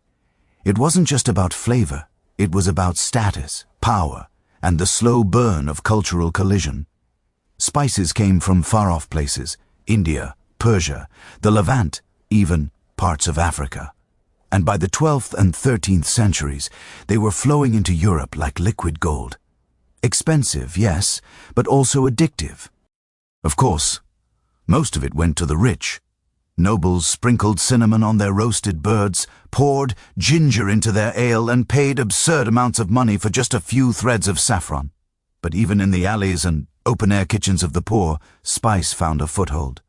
Because spice, when used right, let vendors stretch cheap food into something spectacular. Take that meatball, for example. It probably wasn't made with high-quality beef. It might not even be all meat. But add the right mix of cloves and coriander, and suddenly no one cares what part of the animal it came from. Spice was the great equalizer, and in fast food, it was also the great distractor. One quirky fact: some medieval street vendors made spice blends the way others make sauces. Custom mixes passed down like heirlooms. A stew vendor might add nutmeg to mask the flavor of aging mutton. A pie seller might blend pepper and vinegar to create a sauce tucked inside the crust, and no two blends were the same. You weren't just buying food, you were buying someone's secret recipe, their signature, their legacy. Of course, there's a catch. Spices were expensive, really expensive. So, how did so many fast food vendors afford them? Here's the trick. They use just enough to tease the palate, never enough to bankrupt themselves. A pinch here, a thread there. Some even mix true spice with local substitutes. Horseradish for mustard, dried herbs for pepper, burnt breadcrumbs for color. It was a constant game of balance, flavor versus cost, illusion versus honesty. There's debate among historians about how accessible spice truly was to the working class. Some argue that most poor folk rarely tasted anything beyond salt and vinegar. Others point to urban vendors, especially in major trade cities like Venice, London, or Bruges, where small amounts of spice were accessible enough to appear in daily meals, if only in trace amounts. Maybe it wasn't common, but it was possible. And in food history, that distinction matters. As you chew your way through the last of the spice meatball, you notice other vendors jumping on the flavor train. A woman is selling almond pastries dusted with cinnamon. A fish vendor tosses ginger and black pepper onto his grilled catch, yelling that it's seasoned like a king's supper. A group of children are sharing what looks like sticky date balls, each rolled in a fine white powder, probably sugar, possibly powdered lies. Either way, they're giggling too hard to care. You buy a small honey cake from a man with gold-stained fingers. He winks and says it's made with rose water and cloves. You bite in and the floral scent wraps around your nose like incense. The taste is sweet but layered, more than just sugar. It's complex, almost decadent. You pause for a moment, cake in hand, watching the scene unfold. Food vendors shouting, spices sizzling, customers swaying between meals like bees drunk on scent. There's something theatrical about it. These aren't just meals, they're performances. The spice, the smell, the color, they're part of the show. A way to catch your attention, hold it, and take your coin before you even realize your mouth's watering. And for a brief, saffroned moment, you forget you're in a world without refrigerators, with open sewers, where meat might have been hanging in the sun for 3 hours. All you know is that someone somewhere figured out how to make a lentil cake taste like a festival, and you're better for it. You wipe your fingers on the hem of your tunic. At this point, it's more napkin than clothing. And take a deep breath. The air is thick with spice and smoke, and for the first time all day you don't feel hungry, you feel enchanted. Flavor, it turns out, isn't just for the rich, not here, not today, and definitely not when you've got one coin, one hand, and a street full of vendors who know how to turn heat and herbs into a little slice of heaven. You slow your steps now, belly full of meatballs, honey cake, and a hint of clove still ghosting your tongue. The streets seem quieter for a moment, the city catching its breath between the midday rush and the slow build toward evening. But even in this lull, there are still carts to discover, still vendors tucked into corners, their offerings less flashy than saffron-glazed pastries, but somehow more intriguing. You find one, under a faded cloth awning, the kind that's patched so many times it's more thread than fabric. A man stands behind a wooden crate, and beside him sits a tray of food that looks challenging. A pile of small blackened things glistening with oil and vinegar, coiled, boneless and gummal-looking. Next to them, a basket of skewers, bits of grayish meat, each one skewered on a splintered stick. No, one's crowding this stall. There's no scent of baking bread or caramelizing onions, just the raw, briny funk of water and guts and centuries-old habits. Welcome to the fringe zone of medieval fast food. Today's special, eels, livers, and other dubious delights. You hesitate. The vendor grins, revealing a single gold tooth. He picks up a skewer and offers it with the casual confidence of a man who knows you're too curious not to try it. You give him a coin and take it, lifting it wearily to your nose. It smells metallic, earthy. Not bad, just odd. You bite. The texture hits first firm but soft like meat. That's lost its identity in the fire. Then the taste, iron, fat, and a burst of vinegar. It's liver or close enough, and it's not terrible. You chew slowly, telling yourself it's good for you, that people have eaten worse, and they definitely have. Awful organ meats and eel weren't fringe by medieval standards. They were survival food, not just cheap cuts, but often the only cuts accessible to anyone below the noble class. These parts didn't go to waste. If it came out of an animal and wasn't bones or horns, it had a culinary destiny. And in a world where nothing came easy, people got creative. Eels in particular were wildly popular. Not because they were delicious, though to some they were, but because they were everywhere. River eels, swamp eels, eels in barrels, dried eels, jellied eels, rich in fat, easy to preserve, and here's the theological loophole, considered acceptable on fast days by the church. Because they lived in water, they counted as fish. Technically, you pick up one of the coiled eels now, daring yourself. It's been stewed in something sharp, maybe vinegar and herbs. You bite the edge. The skin is chewy, but the flesh inside is soft and oily. Not amazing, but weirdly satisfying. The vendor watches with an amused expression as if he's seen 1,000 people have this exact internal battle. You nod, finish the bite, and surprise yourself by reaching for another skewer. Organ meats were common too. Livers, kidneys, hearts, even brains. Either chopped into pies, grilled on open flames, or turned into makeshift sausages with generous amounts of herbs and garlic. Not for the weak of stomach, maybe, but beloved by those who couldn't afford to waste anything. Waste was for kings. The rest of the world had to chew carefully and hope for the best. There's a legend half-whispered by food historians about a medieval fair in which a vendor sold blood pudding so rich in flavor that people lined up to eat it without asking what was in it. The ingredients: pigs, blood, oats, onions, and mystery bits. It was declared a hit, then banned for being too successful without proper oversight, which says a lot about both the food and the regulation. Of course, not everyone was on board with these culinary choices. Some religious groups saw offal as unclean or at least suspect. Others viewed it as peasant food too low as to appear on noble tables. But plenty of monks, soldiers, and hungry workers couldn't care less about the stigma. Food was food. Protein was protein. And if it kept your hands steady and your stomach full, what did it matter where it came from? There's an ongoing academic debate about whether dishes were more common in urban or rural settings. Some believe the cities saw more of it since butchers there had to do something with the leftovers. Others argue that country folks closer to the animals made better use of every part. But the truth is, probably both. Offal turned up wherever meat was scarce, which meant everywhere all the time. You finish the skewer and take a swig of water from a nearby barrel. It's flavored with lemon peel and mint, probably to mask whatever was floating in it last week. You're starting to notice a pattern. Medieval people knew how to cover their culinary sins: spices, herbs, vinegar, smoke. It's not just flavor, it's camouflage, a strategy as much as a recipe. As you step back into the street, you see a boy selling something on a stick that looks suspiciously like a fried rat. You decide not to investigate. Your stomach has limits.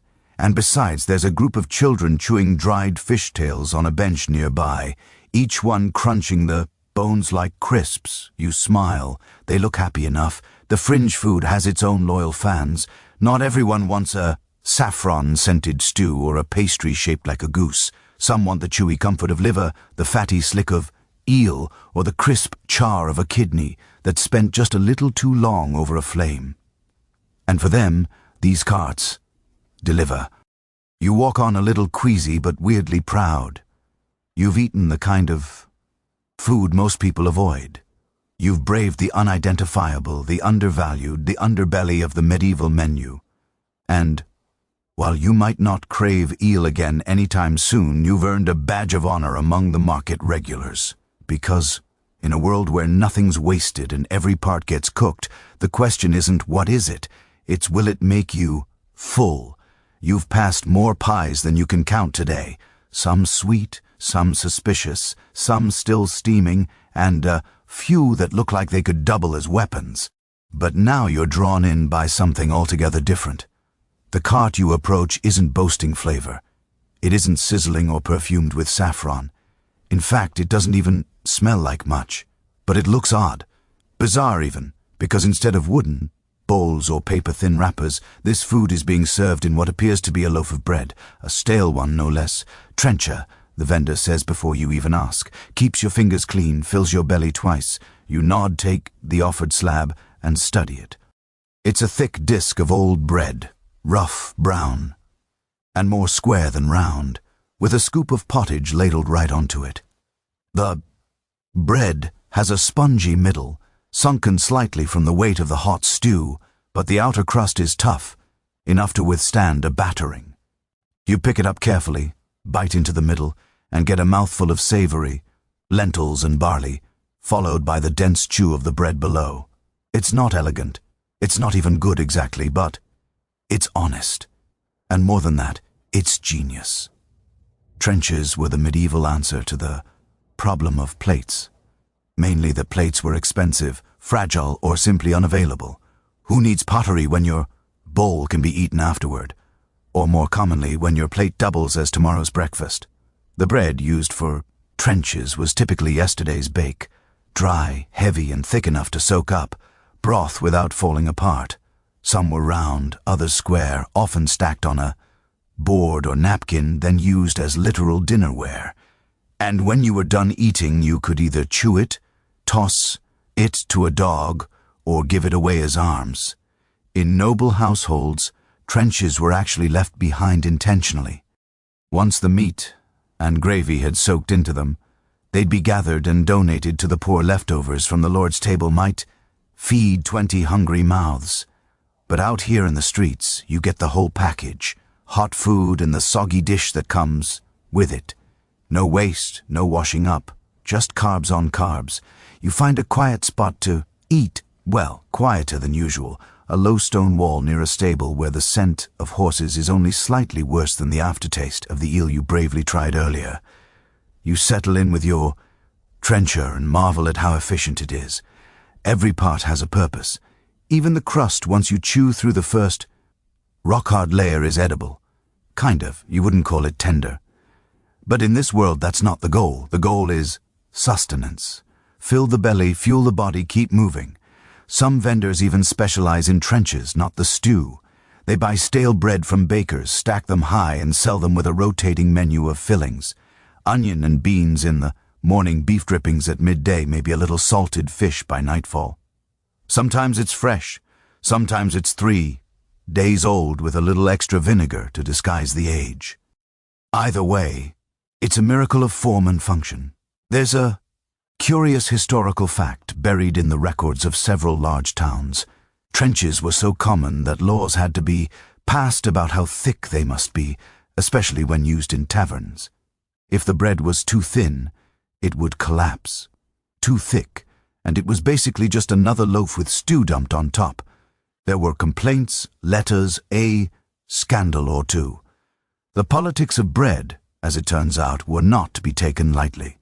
You finish the contents of your trencher and gnar at the edges.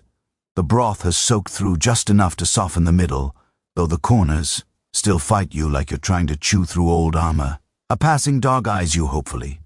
You toss him one chunk, and he devours it without hesitation. Smart dog. There's also a soft debate among scholars about how widespread the use of trenches really was.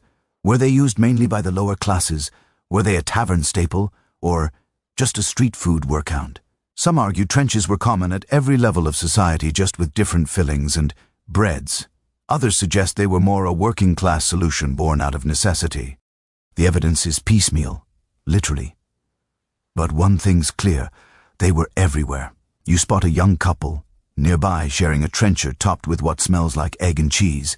They're eating it like a pizza, each tearing off opposite sides, trying not to drip on each other. It's oddly romantic in a peasant chic kind of way. Another vendor nearby stacks her trenches into towers and tops them with fried apples, cinnamon and honey. Dessert trenches. You watch a group of children tear them apart, sticky-fingered and squealing with delight. One manages to get honey in his hair. No one seems concerned. And then there's the traveling monk selling pilgrim trenches, simple bread with lentils and a prayer. He hands them out to passers-by for free, murmuring blessings in Latin. You take one because, why not? A free meal with a side of spiritual insurance sounds like a good deal. It's dry but humble, a taste of virtue. What's fascinating is how trenches blur the line between tool and food.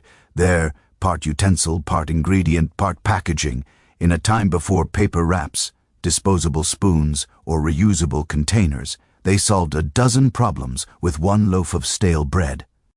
And somehow, even centuries later, the logic holds up. It's basically the medieval equivalent of a bread bowl, a wrap, and a biodegradable plate all in one. You lick the last bit of broth from your fingers and stretch full again, satisfied in that uniquely medieval way where your teeth ache slightly from chewing, your jaws sore but your stomach's calm. You stand, brush off the breadcrumbs and move on.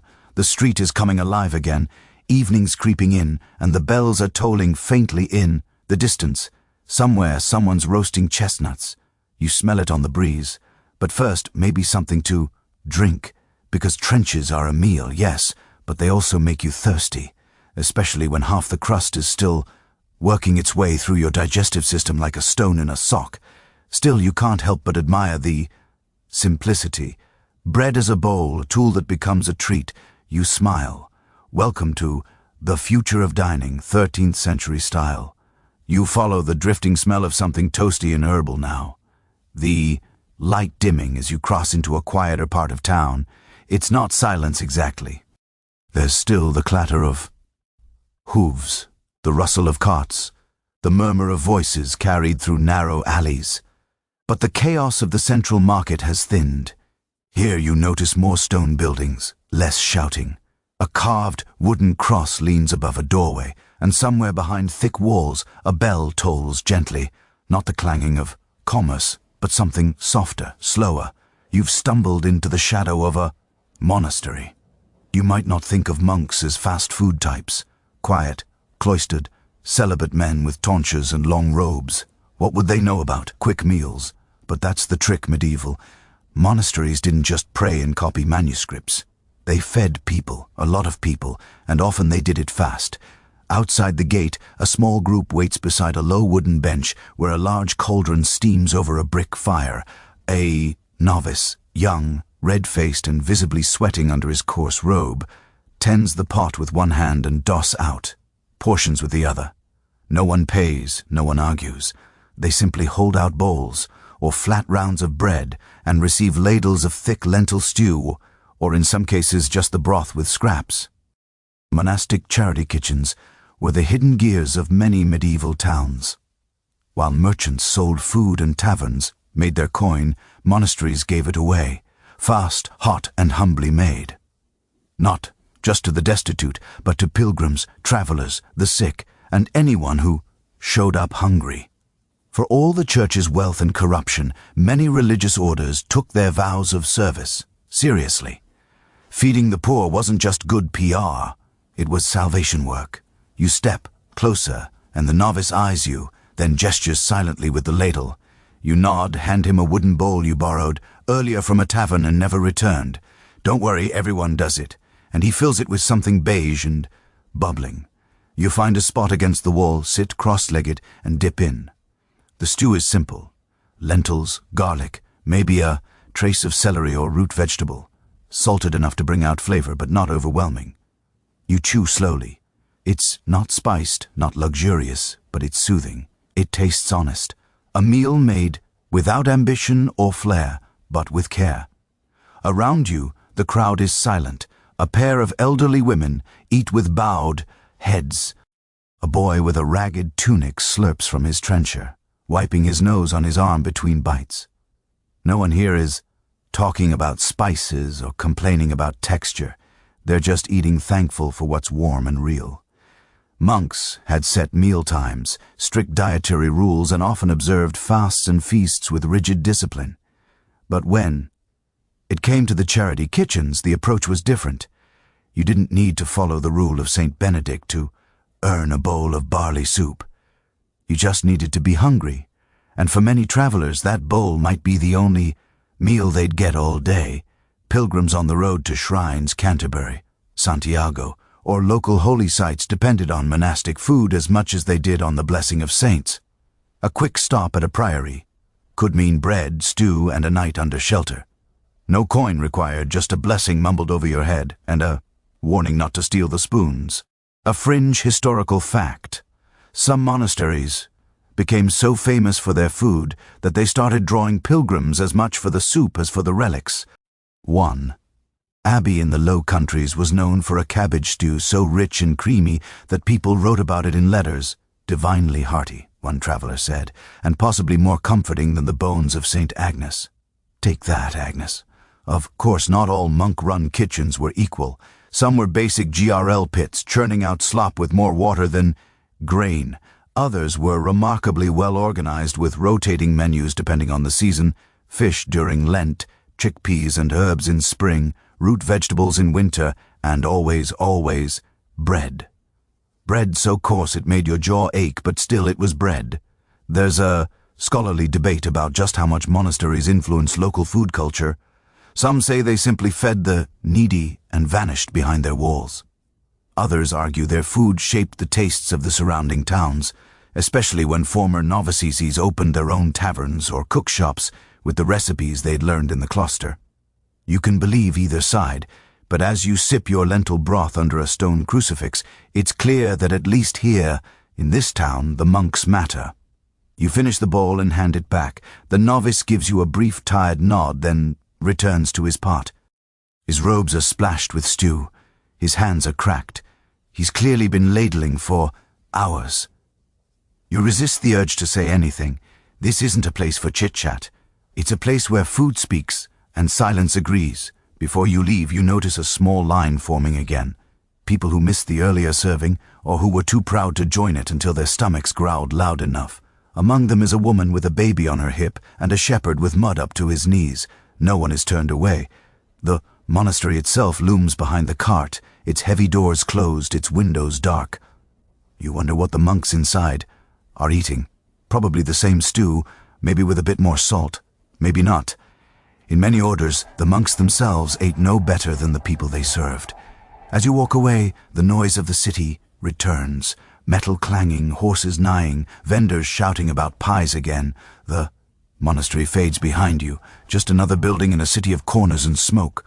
But there's something grounded in you now, a memory of quiet charity, the food served without price or pride. It might not be the flashiest meal of your medieval food tour, but it lingers the longest. Sometimes the fastest food is the one that comes without question. And sometimes the best meal is the one you didn't know you needed. The road pulls you in again, winding out from the quiet monastery lane and back toward the pulsing center of the city, where something has changed. The energy is bigger, brighter, and louder. Impossibly, louder bells clang not just from churches, but from cart stalls and the hands of children running wild through the crowd. Music drifts in from all sides, drums, pipes, a lute being plucked within an inch of its life. You've stumbled into a medieval festival, and it's less a celebration and more a sensory ambush. Crowds swarm every corner of the open square. There are jugglers tossing apples with dramatic flair, dancers stomping in rhythm on planks laid over the mud, and men in masks heckling passers-by for coins. You hear the jangle of tambourines and the bark of a dog trained to walk on its hind legs for scraps. Overhead, streamers flap in the breeze, their faded colors catching the sun. But more than anything, more than the noise, the chaos, the swirl of motion, what hits you hardest is the smell. Meat, so much meat. It's in the air, drifting thick as fog, smoky, fatty, sweetened with something that smells like burnt sugar and beer.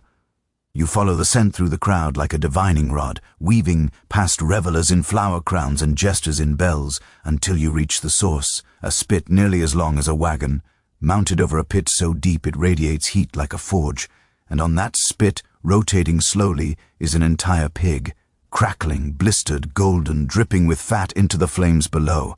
You join the crowd clustered around the fire, eyes wide, stomach already making promises your dignity can't keep. A man in a red doublet swings a cleaver with theatrical gusto, carving slabs from the roast and slapping them onto trenches. The line moves fast. This is festival. Food meant to be eaten standing, spilled on your tunic and remembered for years. You get your portion, a hunk of roasted pork, blackened at the edges and still steaming. It's topped with a sauce so tangy it makes your eyes water and served with a skewer of root vegetables so perfectly charred they taste like something invented for campfire royalty. You bite in and the world goes quiet for a moment. Crisp skin, tender meat, sharp, vinegar cutting through the fat. This is not your everyday stew. Festivals like this were food feasts first and everything else second. Sure, they marked saints' days, royal visits, or harvests, but everyone really came for the food whole oxen roasted in the square, fish stews boiled in cauldrons big enough to drown in, cakes shaped like animals, jellied meats molded into towers, and ale, gods, the ale, poured from barrels stacked taller than your average peasant. Vendors traveled miles to sell at these gatherings, bringing their best and weirdest dishes, some cooked on site, others lugged pre-made goods wrapped in linen and hope, and the competition brutal. You spot a sausage vendor loudly mocking the neighboring pie stall, calling their crust as soft as a bishop's handshake. The pie seller retaliates with a tray of steaming venison pies, tossing samples like holy relics to the crowd. It's delicious warfare. A group of musicians sets up behind you, launching into a melody that sounds like someone trying to charm a snake with a headache. You shuffle away with your pork and find a quieter corner, near a stand selling festival skewers. Bite-sized pieces of meat, onions, and dried plums roasted over a brazier. You try one, not because you're still hungry, but because this kind of day doesn't come often. The meat is sweet, sticky and so hot it almost blisters your tongue. And it's not just meat. There are sweets too, honey cakes fried, in oil, sold by a woman with cinnamon in her hair and a smile like she knows something you don't. You buy one and it's exactly what you'd hoped for. Crispy on the outside, warm and molten inside, sugar clinging to your fingers. Like a second skin, you lick it off without shame. A fun fringe fact. During major festivals, cities often relaxed food regulations. That meant vendors could sell outside the usual guild system, sometimes without licenses, sometimes with ingredients considered excessive during normal times. It was a brief, glorious escape from rules and rations. For a few days, even peasants ate like nobles, at least until their coin ran out or the meat turned. There's even scholarly speculation that some festival foods were experimental. New recipes tested on big crowds to see what would stick. If you liked your meat with fruit, great. If not, someone else would finish it. It was culinary chaos, and vendors weren't afraid to take risks. You could try almond paste molded into swans or stuffed pastries filled with something labeled only as forest bird. You don't ask. At one stall, a group of teenagers is selling laughing cakes, allegedly made with herbs that tickle the belly.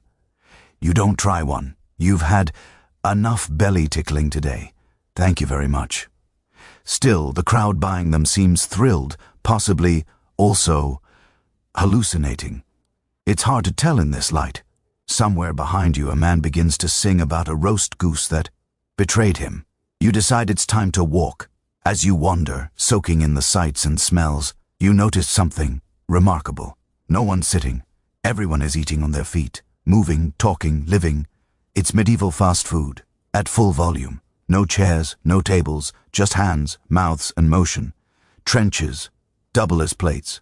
Skewers, double as cutlery. And if it spills, that's what your sleeves are for. You finish your honey cake and brush the crumbs from your chin. Your tunic is officially a disaster. A glorious, sticky, smoky disaster. But you're grinning because at a festival, food isn't just sustenance. It's theater. It's celebration. It's the one time no one cares where it came from or what's in it. Only that it's hot, fast, and makes you feel like a king, even if only for a few minutes. You step aside to let a group pass, a woman balancing 3 mugs of ale, a child chewing on a sausage longer than his arm, and a monk singing a hymn through a mouthful of pie. It's perfect. You've barely made it past the roasted pig remnants and honey cake wreckage when you notice something you hadn't before. Not the smell of fresh bread which has been haunting your nose for hours. Not the smoke curling from grills or the chant of minstrels demanding coins for songs you didn't ask to hear. No, this time, it's something quieter. A voice low, firm, practiced, not calling out in desperation but in command. Pies fresh and hot, no guessing games. What's inside is what you get. That alone makes you stop. Honesty from a street vendor. Now that is rare. The voice belongs to a woman standing behind a simple wooden stall. Her sleeves rolled to the elbows, her hair pulled back with a piece of twine. She looks practical, unbothered, and entirely in control. On the stall are rows of meat pies perfectly uniform, their edges sealed with careful pinches. A small, carved symbol on top of each. One for pork, one for fish, one for egg and cheese. Behind her, a girl about 10 years old fans the coals beneath a small brazier, while another child is vigorously kneading dough on a stone slab. You've just met one of the unsung pillars of medieval street food, the female vendor. While taverns and guild kitchens often leaned male, the streets, especially the corners, the alleys, the stalls pressed up against tenement walls, were the domain of women, widows, wives, daughters, mothers. If a man died, his wife might take over the food cart to survive. If a family needed extra coin, it was the women who turned the front room of their home into a bakery or pie shop. In many cases, they were the best cooks around, and they did it fast, cheap, and without apology. You step forward and ask for a pork pie. The woman nods once, doesn't look up, just grabs one off the tray and hands it over. It's still warm. You take a bite, and the crust flakes just slightly before giving way to a savory filling, salted, peppered, and definitely pork. just like she said. No mystery bits, no rabbit in disguise, just straightforward, honest food.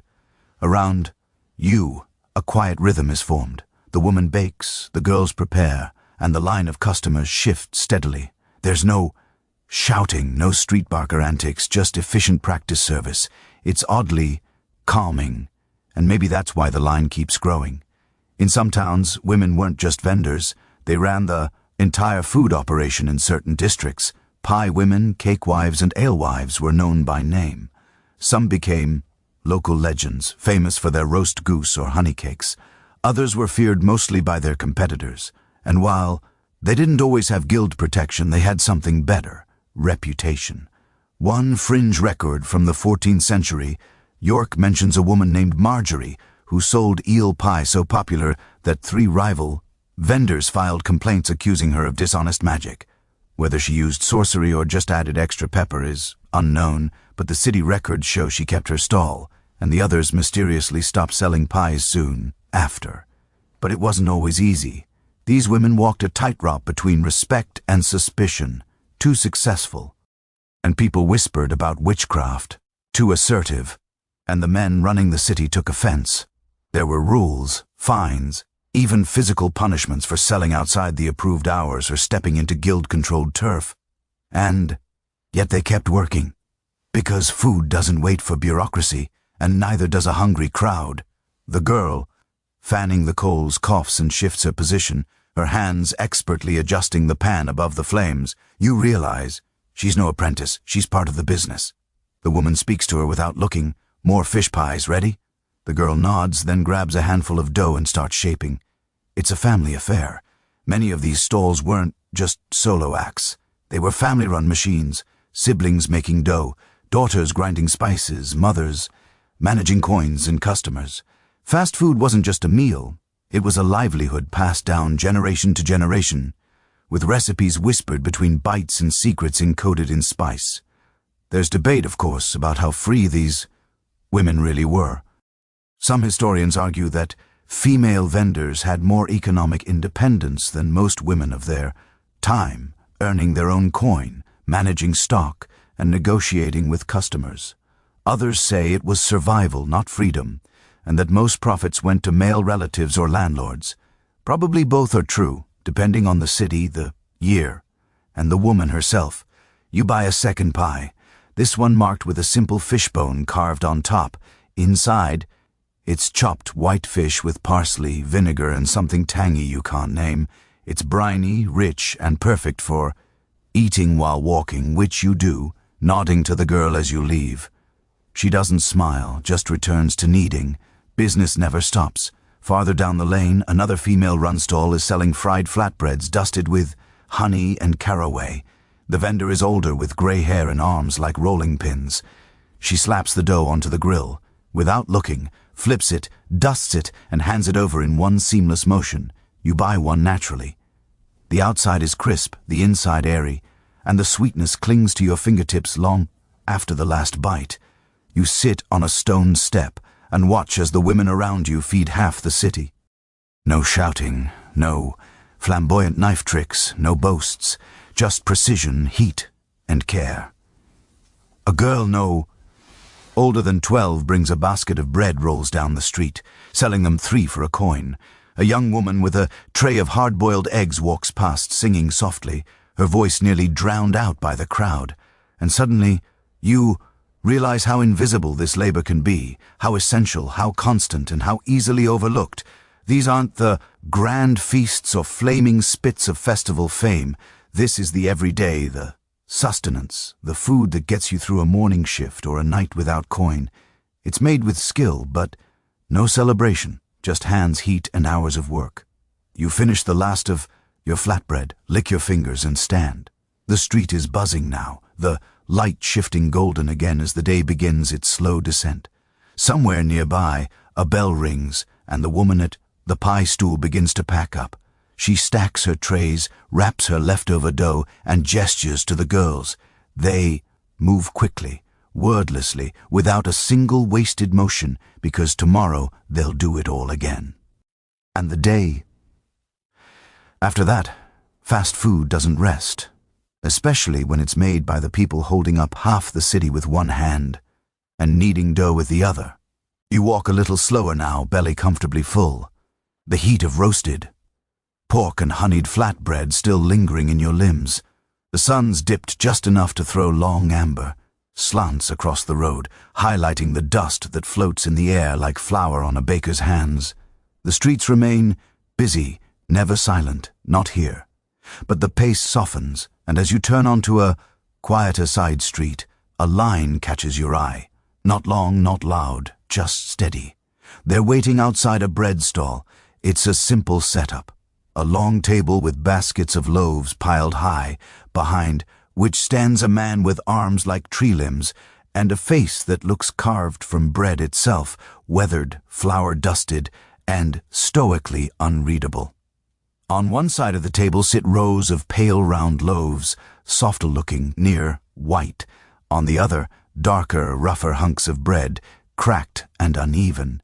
You join the line, curious. The man calls out his prices in a dull, habitual tone. The white bread costs twice what the dark bread does. Predictably, most in line are here for the black loaves. Watch as a boy steps up, places 2 coins on the table, and receives a single piece of brown bread the size of his head. The man behind him offers 3 and gets a white loaf wrapped in linen handed over like a treasure. You're witnessing one of the clearest expressions of medieval class divide: bread. Not all bread was created equal. In fact, bread was arguably the most politically, economically, and socially charged food in the Middle Ages. What you ate, whether white, brown, rye, oat, or barley, was a visible, edible signal of your place in the world. Nobles ate fine white bread known as whistle or manch, made with sifted wheat flour, soft, light, and finely mill. It was a luxury product.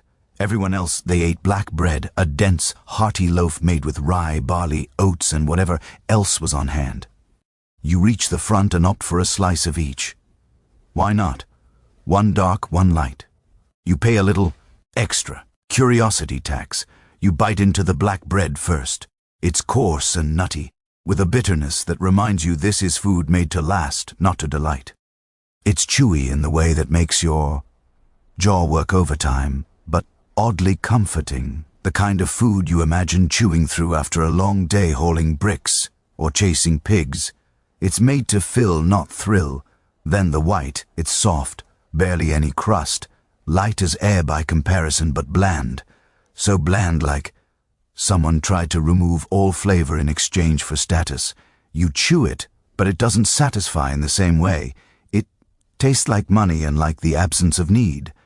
Bread wasn't just food, it was economics. It reflected crop yields, taxation, baking rights, and class laws. In many towns, only certain bakers were allowed to bake white bread, and only for the upper classes the grain was milled more finely, the flour sifted multiple times, and the loaves often smaller but more valuable. The poor could technically buy it, but at the cost of 2 or 3 days' wages, and this wasn't a system people accepted quietly. Bread riots were real and frequent. If bakers were caught shorting customers, overcharging or using bad grain, punishment followed public shaming, fines, confiscated ovens. In some cities, laws dictated the exact weight a loaf must have for the price charged. The size of bread regulations were posted like public commandments. Bread was serious business. One quirky historical detail: some cities employed bread weighers, officials who roamed the streets with scales and weights to check if loaves were underweight. If they were, the baker could be fined, whipped, or forced to give out free bread for a week. Justice 1 crumb at a time. You sit down nearby on a low stone wall and watch the line shift. A servant woman buys 2 black loaves and wraps them in a bit of linen, careful not to drop a single crumb. A man in slightly finer clothes buys a white loaf and eats it, slowly, 1 dainty bite at a time. A beggar holds out a hand, and the baker, without hesitation, tosses him a heel of brown bread. Not warm, not fresh, but enough. There's debate among historians about whether the white bread of the Middle Ages was truly better or just more processed. Some argue that the lack of whole grain made it less nutritious. Others claim it was safer as finer flour was less likely to contain ground-up debris or parasites. Either way, It was seen as cleaner, purer, more refined, which says more about how people viewed poverty than about what bread actually tasted like. You nibble the crust of your black loaf and feel oddly grounded. This is bread that fights back, that makes you earn every bite. But it's real, honest. It sticks to your ribs and doesn't apologize for being dense. You imagine the baker waking before dawn, stoking his fire, mixing coarse flour with water and salt, kneading until his fingers arced, then pulling these loaves from the oven while the city still slept. Back in the festival square, food was performance. Here, bread is survival, sold daily, eaten hourly, barely noticed but deeply essential. You wonder how many lives are measured in crusts, how many debts settled in loaves, how many families depend on this man behind the table. His floured hands, his sullen eyes, his work that never really ends. You finish the last of your bread and brush the crumbs from your lap. The street has quieted even more now, the light turning soft and blue. A woman walks past with a basket of loaves balanced on her head. A boy trails, behind her, catching the last crumbs in his hands. Tomorrow there'll be more bread, more lines, more debate over who gets what and why. But tonight, you've tasted both sides, and as it turns out, hunger doesn't care how refined your flour is. You don't realize how far you've walked until the stones beneath your boots turn dusty, uneven, and just a little too quiet. The city's noise has dimmed into background hum, replaced by the sharper, more utilitarian clank of armor, the snort of horses, and the low grumble of men who haven't seen a proper mattress in weeks. You've wandered near the barracks, an encampment pressed against the city wall, where soldiers come and go with the weariness of people who sleep in shifts and eat with their fingers. And sure enough, there's food here. Not lavish spreads or sizzling street meat, but a line of tired, ill-looking men gathered around what can only be described as the military version of a food stall, a fire pit with a dented cauldron hanging over it, and a grim-faced cook stirring with a ladle long enough to double as a weapon. Behind him, two squires scrape something off a flat-iron sheet that might have once been pancakes. Like you approach, slowly, careful not to look like you're about to ask for a favor or challenge anyone to a duel. No one smiles.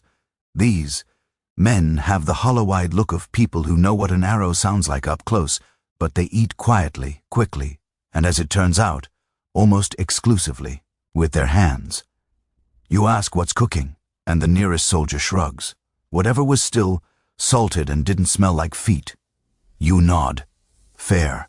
A ladle of something thick lands in your borrowed bowl, a stew made from dried peas, chopped onions, and salted beef so tough it could survive a siege on its own.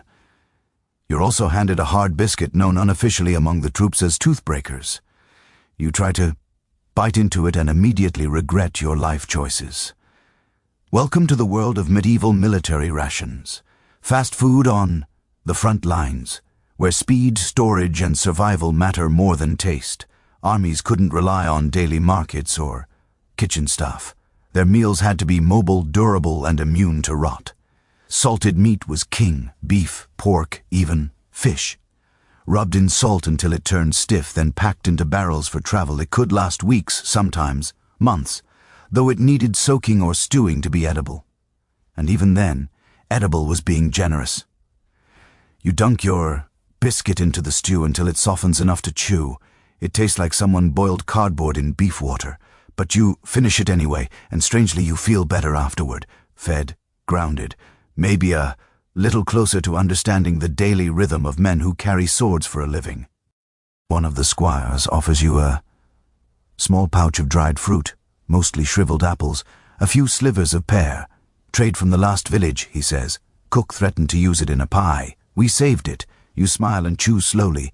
The sweetness, a rare luxury in this meat-heavy world.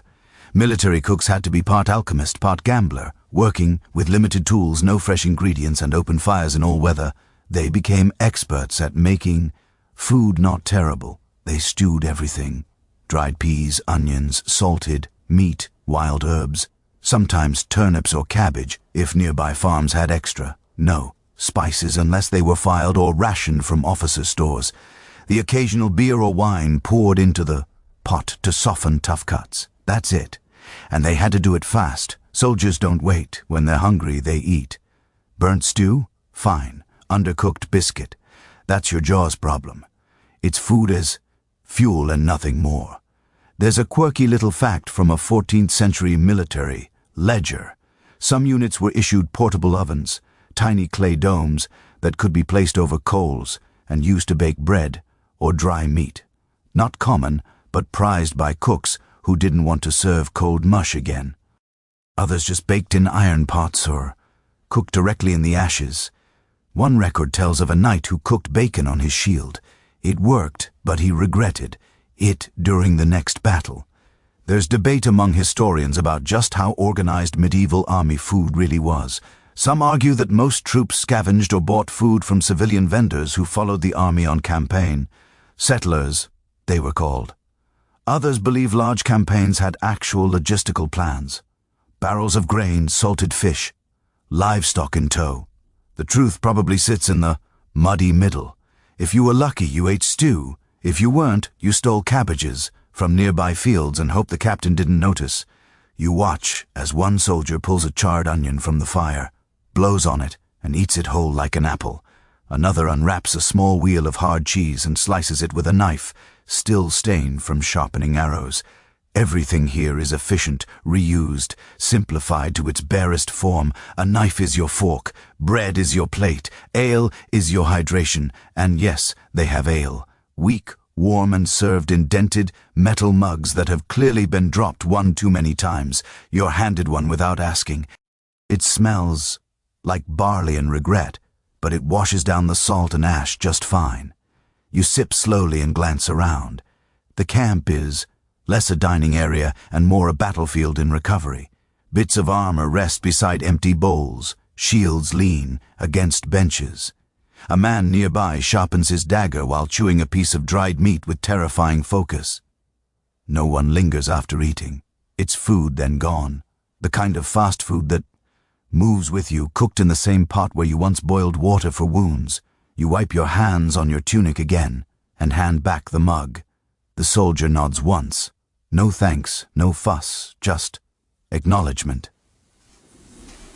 You move on, stepping past stacked firewood and a row of boots drying beside the fire. There's something humbling about the experience. No flair, no spices, no bright festival, pies or monk-blessed stew. Just function, salt, fire survival. In a way, it's the rawest version of fast food you've seen yet. And while your jaw may never forgive that biscuit, your stomach does. Because even here, in the mud and ash of a barracks kitchen, someone took the time to stir the pot, soak the meat, and hand you a bowl. That counts for something. The sun has nearly disappeared now, melting behind the silhouette of crooked rooftops and the jagged spine of the city wall. You move through the half-light with your shoulders sore and your breath visible, a cool mist settling over the cobbles. It's the kind of dusk that turns every shadow into a warning and every cough into a prayer. Because you're not just in any part of town now. You're in the part marked by memory, grief, and a faint whiff of vinegar. You've entered plague country, not the plague as it once roared through with screams and black buboes, but its legacy, its dent. This neighborhood remembers. The buildings lean a little harder here. Doors stay closed a little longer. You can still see the faded X on one wall, choked and washed and choked again over the years. Maybe it's symbolic now, maybe not. But what's undeniable is how the Black Death changed everything, especially how people ate and how fast food, as precarious as it already was, adapted to survive. You step into a square that seems to breathe with hesitation. A few carts are set up, but they're different, set farther apart. Each vendor has a bucket of water beside their stall. Holy water, maybe, or just regular water blessed by hope and herbs. A woman in a faded headscarf dips a rag into it and wipes her counter every time she serves a customer. Her hands move, automatically, like it's been drilled into her bones. You approach her and ask for a bowl of whatever she's making. Cabbage and vinegar, she says, boiled 3 times. You nod. She ladles it into a clay bowl, careful not to touch the rim. The smell is sharp, sour, and strangely cleansing. This is what street food looked like after the plague: cautious, pared down, obsessively boiled, and more vinegar soaked than a pickling shed. Fear lingered long after the rats had skewered off. Fear of meat, of contact, of anything that hadn't been cooked until it confessed its sins. Vinegar became a culinary and cultural shield. People soaked vegetables in it, cleaned bowls with it, even added it to soups to kill what they couldn't see. The thinking was simple. If something could strip rust from a knife, surely it could stop a fever.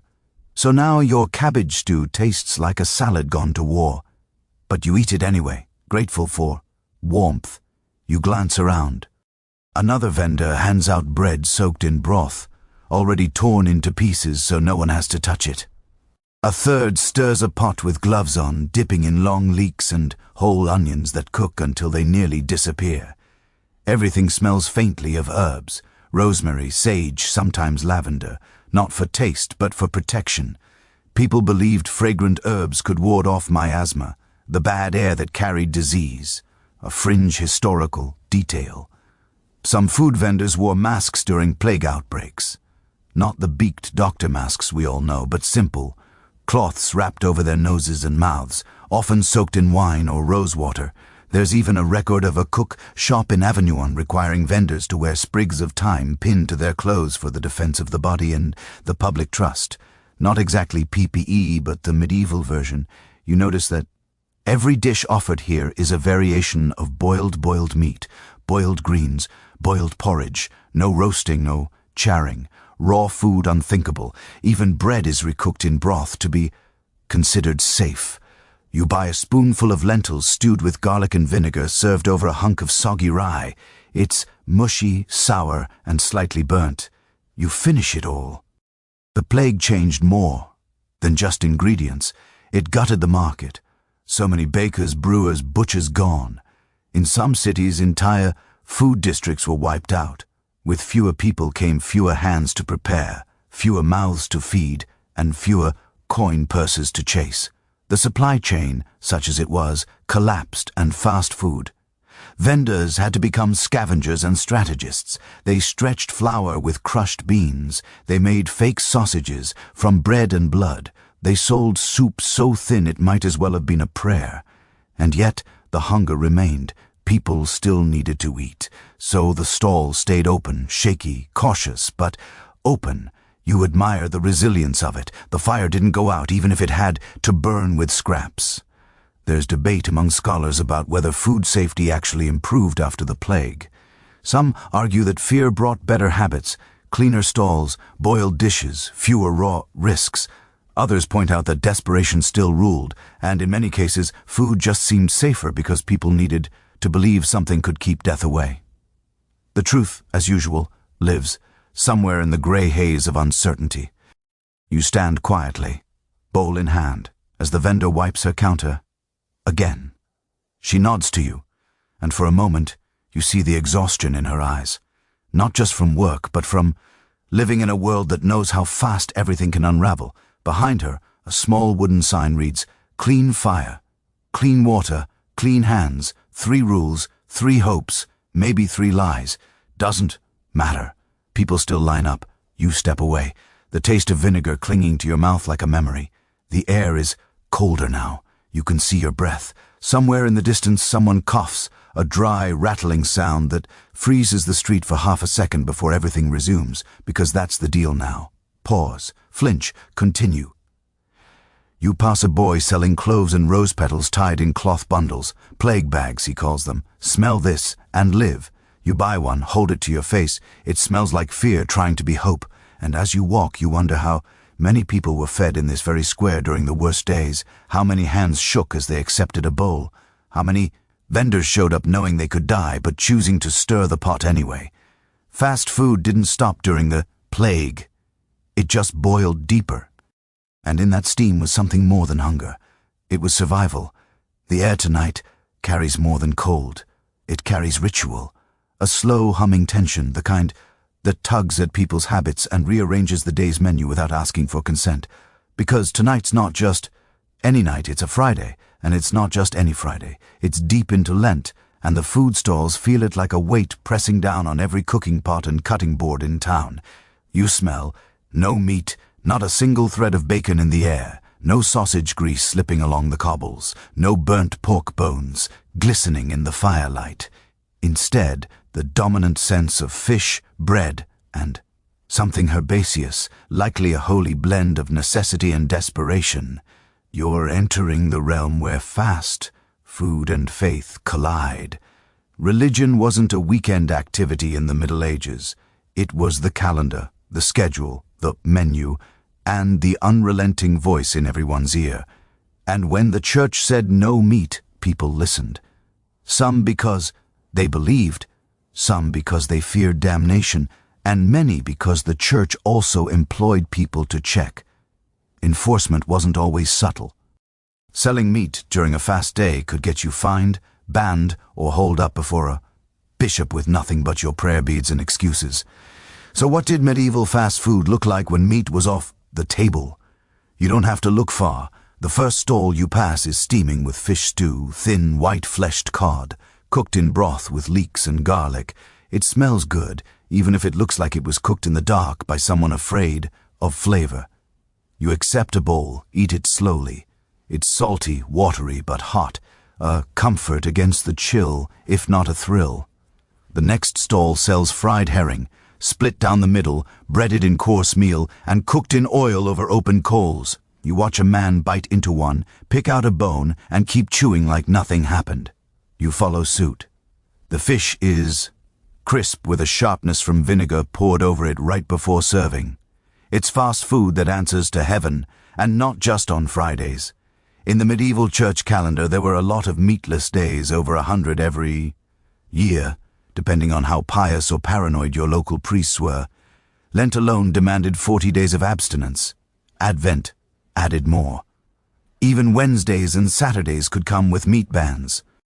So, food vendors adapted. They made mock meats dishes designed to imitate sausage or roast without actually being well enjoyable. You spot one now. A breaded patty made from ground almonds, chickpeas, and herbs.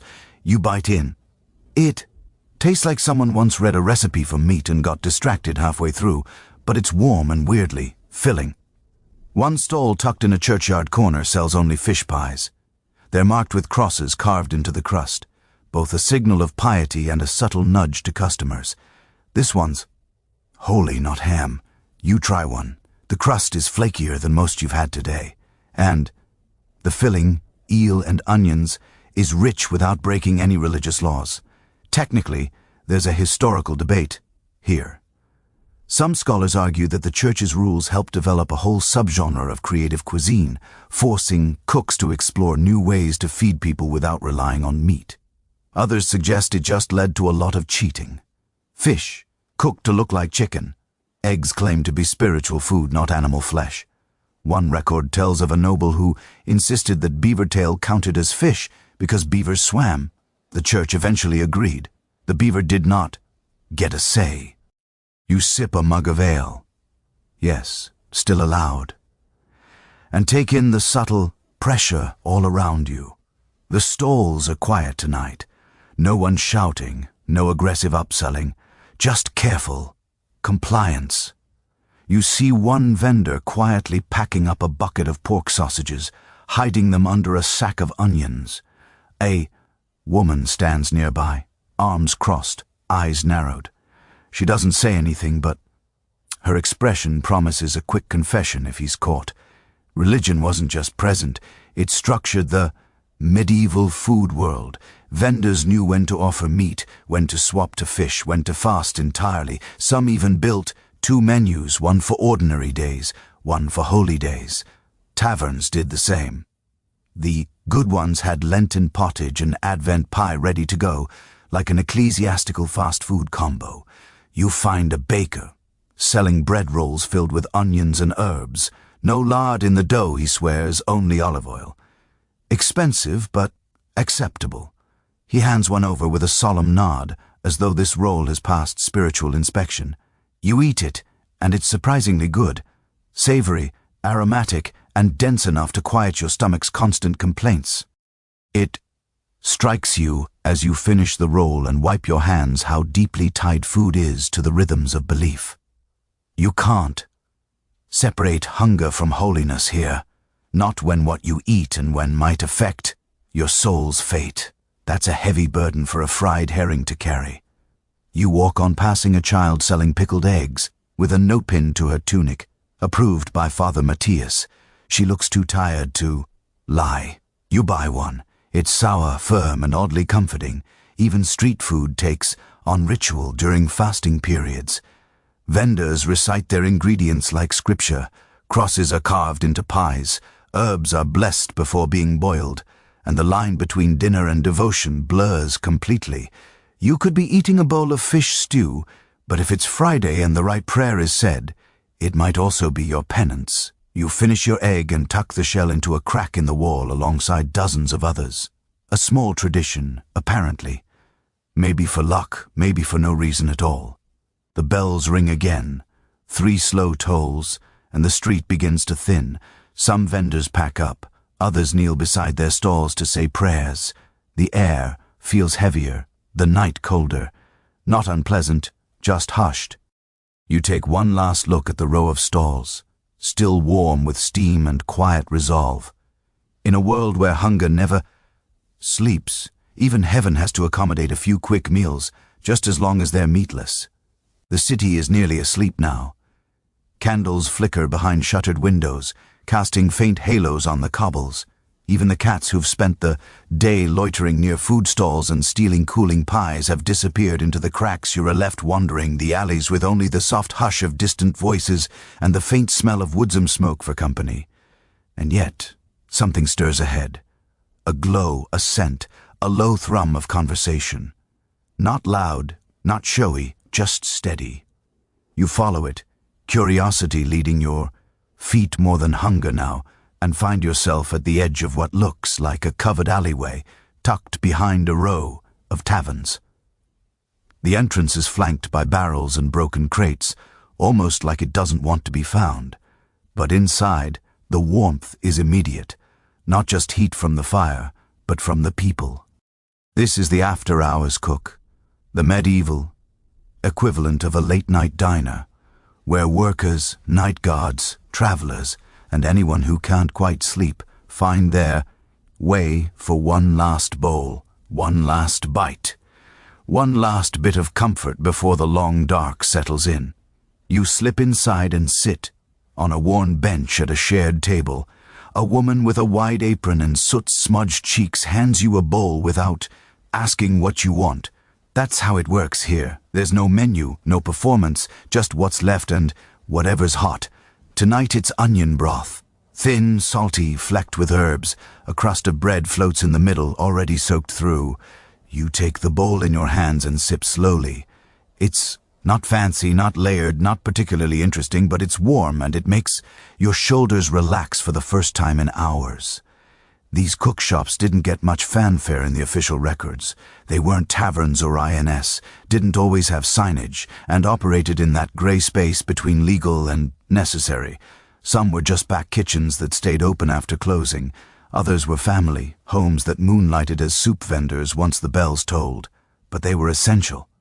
Not everyone had a hearth to cook on, especially among the city's poorer residents. Many lived in tenements with no chimney, no pots, no space, so they ate out not as a luxury but as survival. And at night, when the market stalls closed and the bakers went silent, places like this kept the city alive. A man across from you eats with closed eyes, spooning stew from a shallow bowl that smells faintly of lentils and beer. Another man sits, slumped beside him, chewing what looks like a strip of dried meat while nodding along to a soft song hummed by a woman. At the end of the bench, no one speaks loudly. No one lingers longer than they need to. This isn't a social hour. It's a quiet agreement between the hungry and the tired. One curious fact, some cities had specific laws about when cookshops could operate.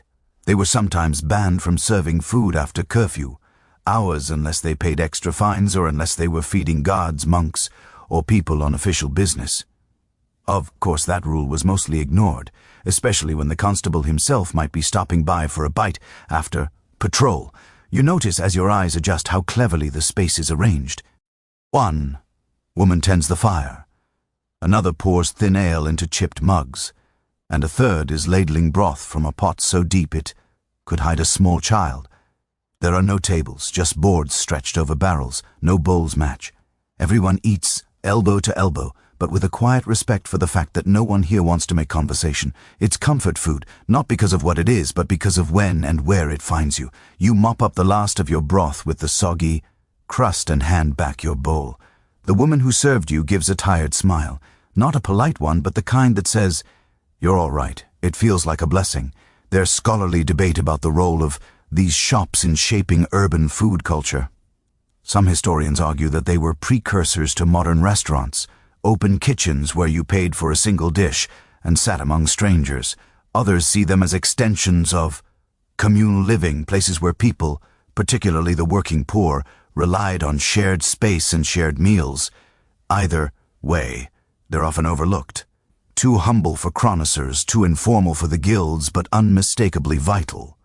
You watch. As a young couple enters, clearly exhausted with clothes damp from mist and a baby wrapped tight to the woman's chest. They sit, and within moments, 2 bowls are placed before them. No words, just food. The baby stirs. The mother sips. The man rests his head in his hand and breathes like he hasn't all day. This is what fast food looked like in the after hours. No flourishes, no fire. Tricks, just sustenance handed over in silence. The food equivalent of a warm blanket. One man stands abruptly and leaves a coin on the barrel. The door swings shut behind him. Another woman shuffles in and takes his place without a pause. The bench never cools. The rhythm continues. You wonder how many people have eaten here over the years. How many stories pass through this doorway unspoken.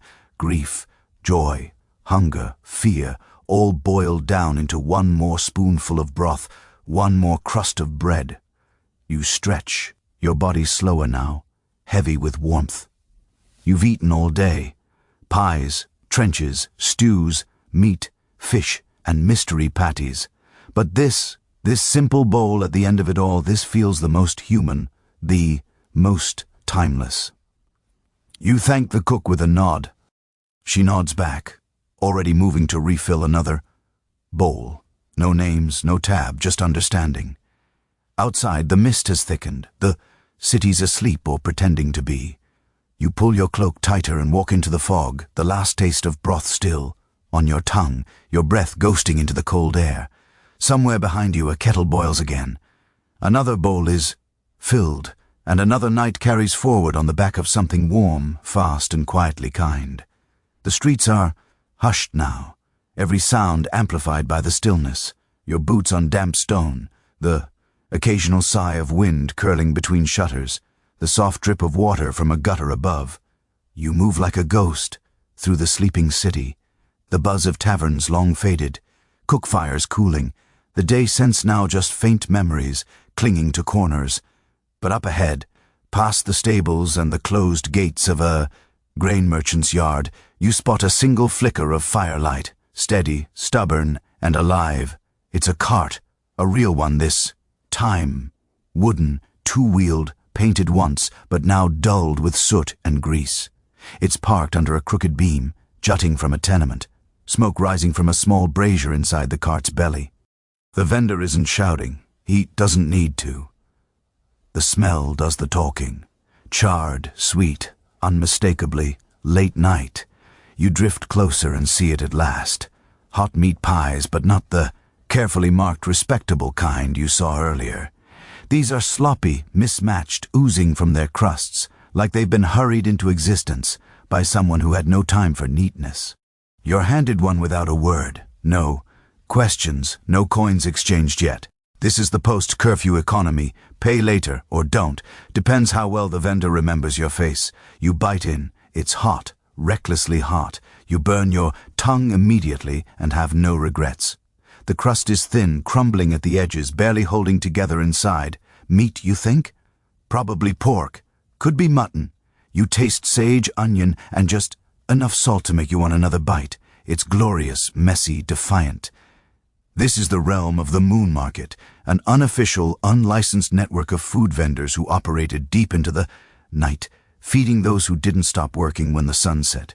Bakers finishing late shifts, guards on patrol, prostitutes waiting for dawn, thieves full of adrenaline and hunger.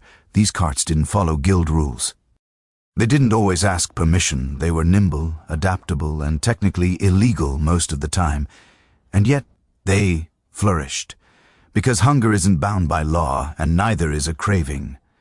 A man, next to you, drunk, humming to himself, orders 2 pies and a slab of something grilled on a spit. A small piece of offal wrapped in cool fat, charred at the edges. He pays in buttons. The vendor shrugs, pockets them. Barter favors I owe us scrolled on the backs of other people's parchments. This economy has its own rules. You ask for one of those skewers out of both curiosity and mild peer pressure. The vendor hands it over. You bite carefully. It's fatty Juai, intensely seasoned with mustard seed and something smoky, not bad. Probably liver, possibly pigeon. You've learned not to ask after dark. This corner of the food world was never meant to be polished. It was born of need, fed by fatigue, and sharpened by risk. Some nights, vendors like this one were chased off by the constable, their carts seized, their food dumped in the street. Other nights, the constable showed up for a bowl of stew and a bit of gossip. Depends on the mood. Depends on the moon. One quirky fact. In some cities, moon market vendors were rumored to have secret whistles. 2 notes for safe, 1 for move, 3 for hide the meat. No. Proof survives. But several surviving tavern songs reference whistle pie men and midnight stew, suggesting that this wasn't just trade, it was culture. There's scholarly debate about whether these vendors were just rogue cooks or something closer to a proto-foodie underground. Some argue they were simply poor folks making do. Others suggest they were the innovators experimenting with flavors and combinations. No daytime vendor dared try nighttime food. Had fewer rules, fewer eyes. If you wanted to try meat with pickled walnuts or stewed leeks on oatcakes, this was your window. You walk past another stall, a woman grilling dough on a flat iron sheet, pressing it flat with her palm, then filling it with chopped eggs and leeks. Moon pockets, she calls them. You buy one. The dough is still soft and slightly sour from resting too long, but the filling is warm and herbaceous, the eggs crumbling gently into the bread like a hug wrapped in carbs. It's not just what's being sold, it's how vendors talk in whispers, laugh low, share small bits of news. One tells another where a certain guard patrols. Another warns about a church warden sniffing around tomorrow's stalls. Information flows as freely as ale. And speaking of ale, yes, it's still here. Thin, slightly sour, but poured in wooden cups or clay mugs without judgment. You're handed one again without asking. You drink it slowly. It tastes like it was brewed in a hurry and stored in a bucket, but it's wet and you're thirsty. There's a young boy tending a small fire under a pot. He's stirring something. Maybe broth, maybe porridge, maybe trouble, you ask. He shrugs. Whatever didn't sell today, you laugh. Take a bowl. It's lentils, barley, some kind of fat, and a surprising kick of garlic. It shouldn't work. It does. And that's the charm of these places. There's no presentation, no branding, just necessity disguised as creativity. These cooks feed whoever shows up. No seating, no cutlery, just bowls, bread, heat, and trust. You stand there for a long time, eating your moon pocket, finishing your ale, letting the firelight warm your hands. Around you, the city hums quietly, the side of it most people don't see unless they're still awake for a reason. This is the final phase of medieval fast food. Not glamorous, not celebrated, but absolutely essential, because hunger doesn't care about curfews. It doesn't respect church bells or royal edicts. It walks in the dark, finds a cart, and pays with whatever it has, and in return it gets a pie, burnt edges, mystery meat and all. You leave the moon market behind slowly, walking through the mist like someone trying not to wake a sleeping giant. The food lingers in your belly, warm, savory, and slightly confusing, but it's welcome. comfort in the deep silence of a city between shifts. By now, even the drunks have gone quiet. Somewhere in the distance, a dog barks once, and then thinks better of it. You round a corner near the city wall, following instincts more than direction, and find a sight that almost seems out of place for how still everything else is. A baker's oven, still glowing. It's built into the side of a stone building, part shop, part home, part neighborhood necessity. The smell of bread, real bread, fresh and rising, floats on the cold air like a siren song. You'd thought all the baking had wrapped up hours ago. But this is the baker's hour, the strange liminal time when the rest of the city sleeps and the bakers begin. You step closer, half expecting to be shooed away, but the baker, middle-aged, flour-dusted, and absolutely not surprised by your appearance, just lifts a hand in greeting, no words. He gestures to a nearby bench and nods toward a small tray resting on a shelf. You sit. The bench is warm from the oven wall. He hands you a roll. No charge. Not tonight.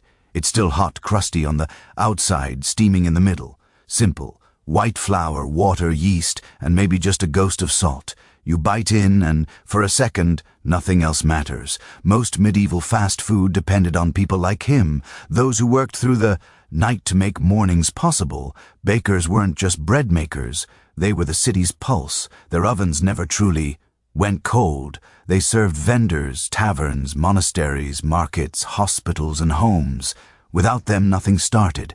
And yet baking was brutal. Long hours, heavy labor, hot, dangerous ovens, strict guild rules that punished you if your loaves were too light or if you skimped on flour. A single bad batch could mean fines or shame, or worse, suspicion of cheating customers. The size of bread laws were no joke. Loaves were weighed, prices monitored, ingredients scrutinized. This baker seems unconcerned.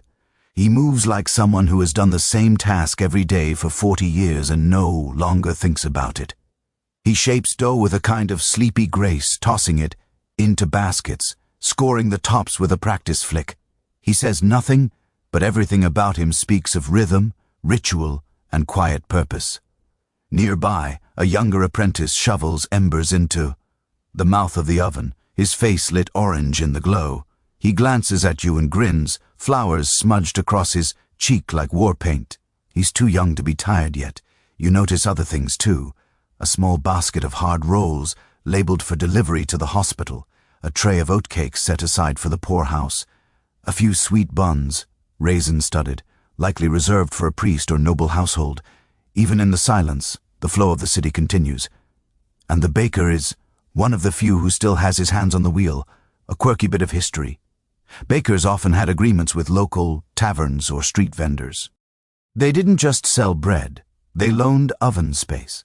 Many vendors lacked proper hearths, so they'd prepare pies or dough at home and bring them here to be baked. These arrangements were semi-formal, a coin here, a loaf there, or sometimes just a trade-in-kind bread for stew, heat for help. You're watching that very thing now. A woman enters carrying a tray of small meat pies carefully covered with linen. She hands them over and the apprentice takes them into the back with a nod. No discussion, just habit. Her cart is probably out there somewhere, cooling in the dark, ready to serve first thing at dawn. There's a scholarly debate about how communal these ovens really were. Some argue they were tightly controlled, only accessible to guild members. Others point to records of public bakehouses, shared spaces where people could rent, time and fire.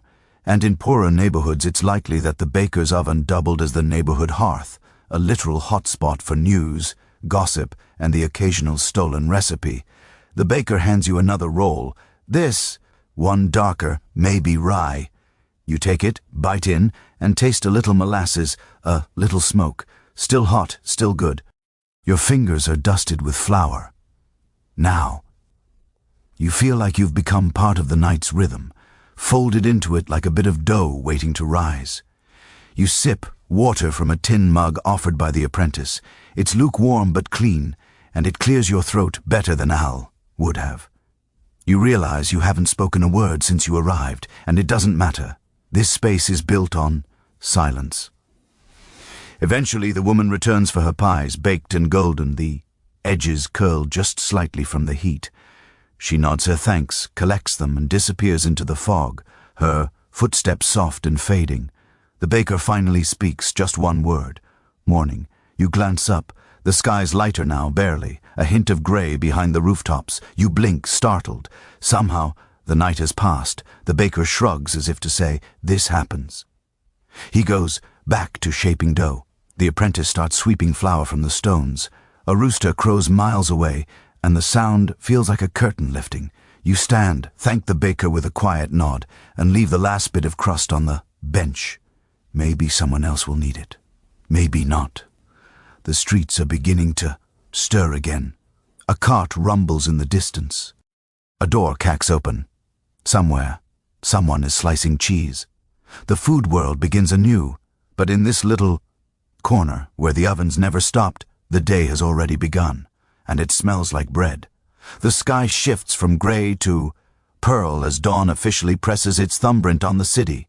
A few clouds cling stubbornly to the horizon, but the light seeps through anyway, slow and silvery, like a secret creeping in the streets. Once hushed and heavy with sleep, begin to rustle to life. Doors creak open. Dogs stretch and shake off.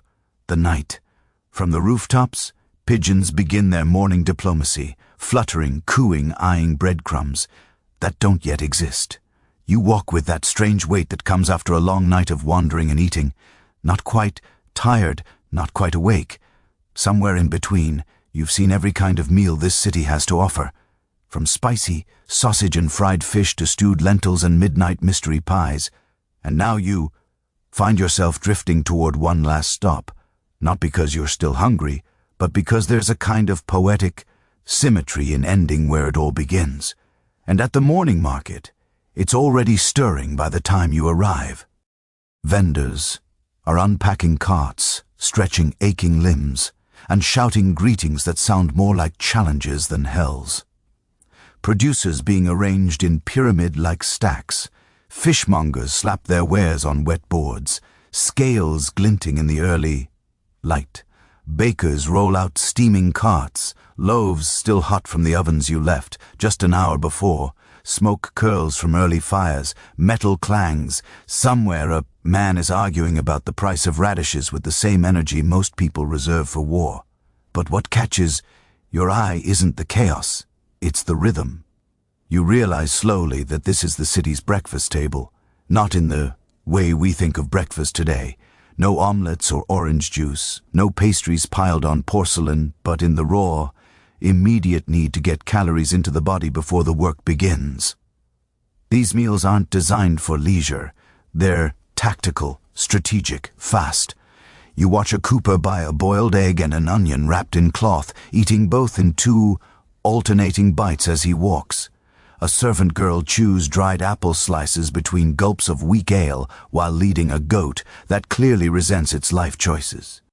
An apprentice bites into a slab of rye bread, dips it into a bucket of broth at a vendor's stall, and keeps walking, wiping his mouth on his sleeve like he's on a personal mission from God.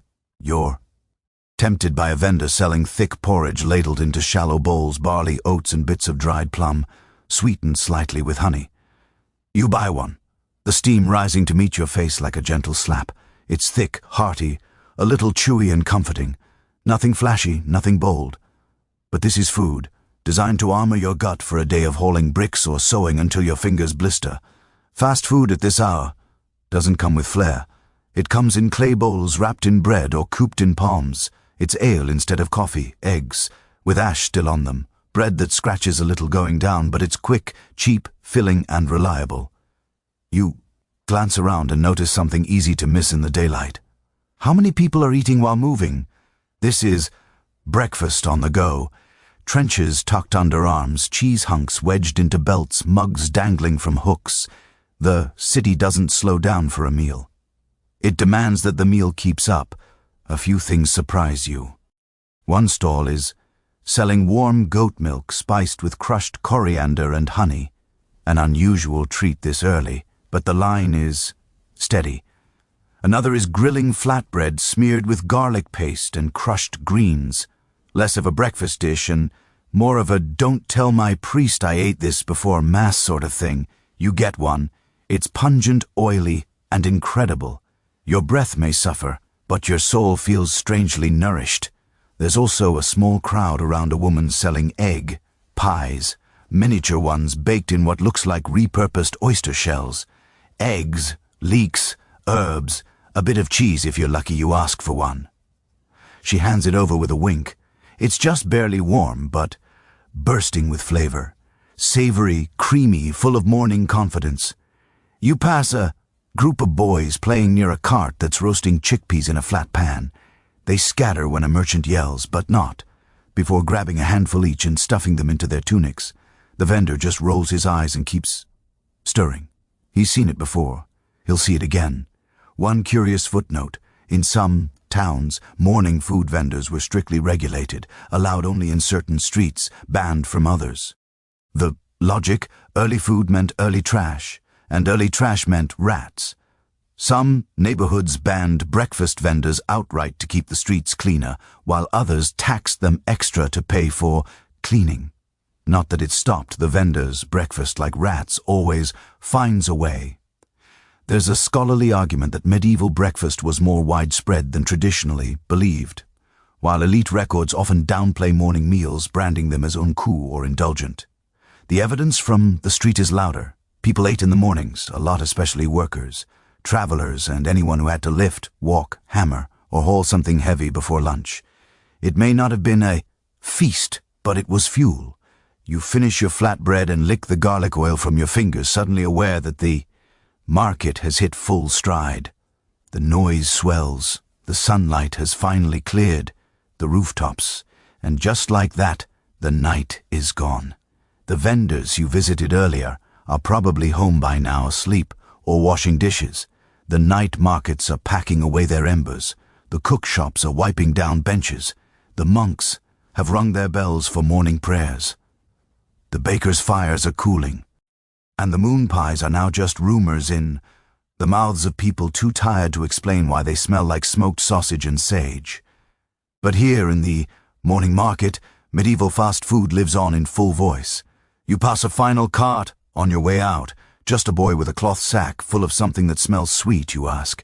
Dried fruit and toasted oats, he says. A penny a handful. You take two, munching as you walk. It's chewy, crunchy, slightly smoky, and exactly what you didn't know you wanted. The city's awake now. But you've eaten your way through its hours, wandered through time with grease on your sleeves and stories in your belly. And though the flavors will fade, the memory won't. You've tasted a day medieval fast food, and somehow you're still standing. You made it, start to finish, dusk to dawn, bite to bowl, from boiling monk stews to midnight moon pies, and you're still upright, barely. Your tunic's a mess. Your breath smells like garlic and smoke deal. Your boots have a suspicious smear of gravy across the toe, but there's a warmth in your chest now, low and steady, that has nothing to do with fire or fat. You've seen the heartbeat of a medieval city, and it beat through its food. Not the royal feasts, not the castle banquets, with roasted swan and gold-dusted pears. This was the other story, the fast, the cheap, the smoky, the spilled food for people who worked, who prayed, who wandered, who sold their wares or their time or both. People who didn't have kitchens, people who cooked because if they didn't eat the pie women, the back-alley bakers, the monks with mortar and pestle, the men grilling, goat lungs in a barrel at midnight, the children selling eggs, and the girls pouring ale thinner than rainwater.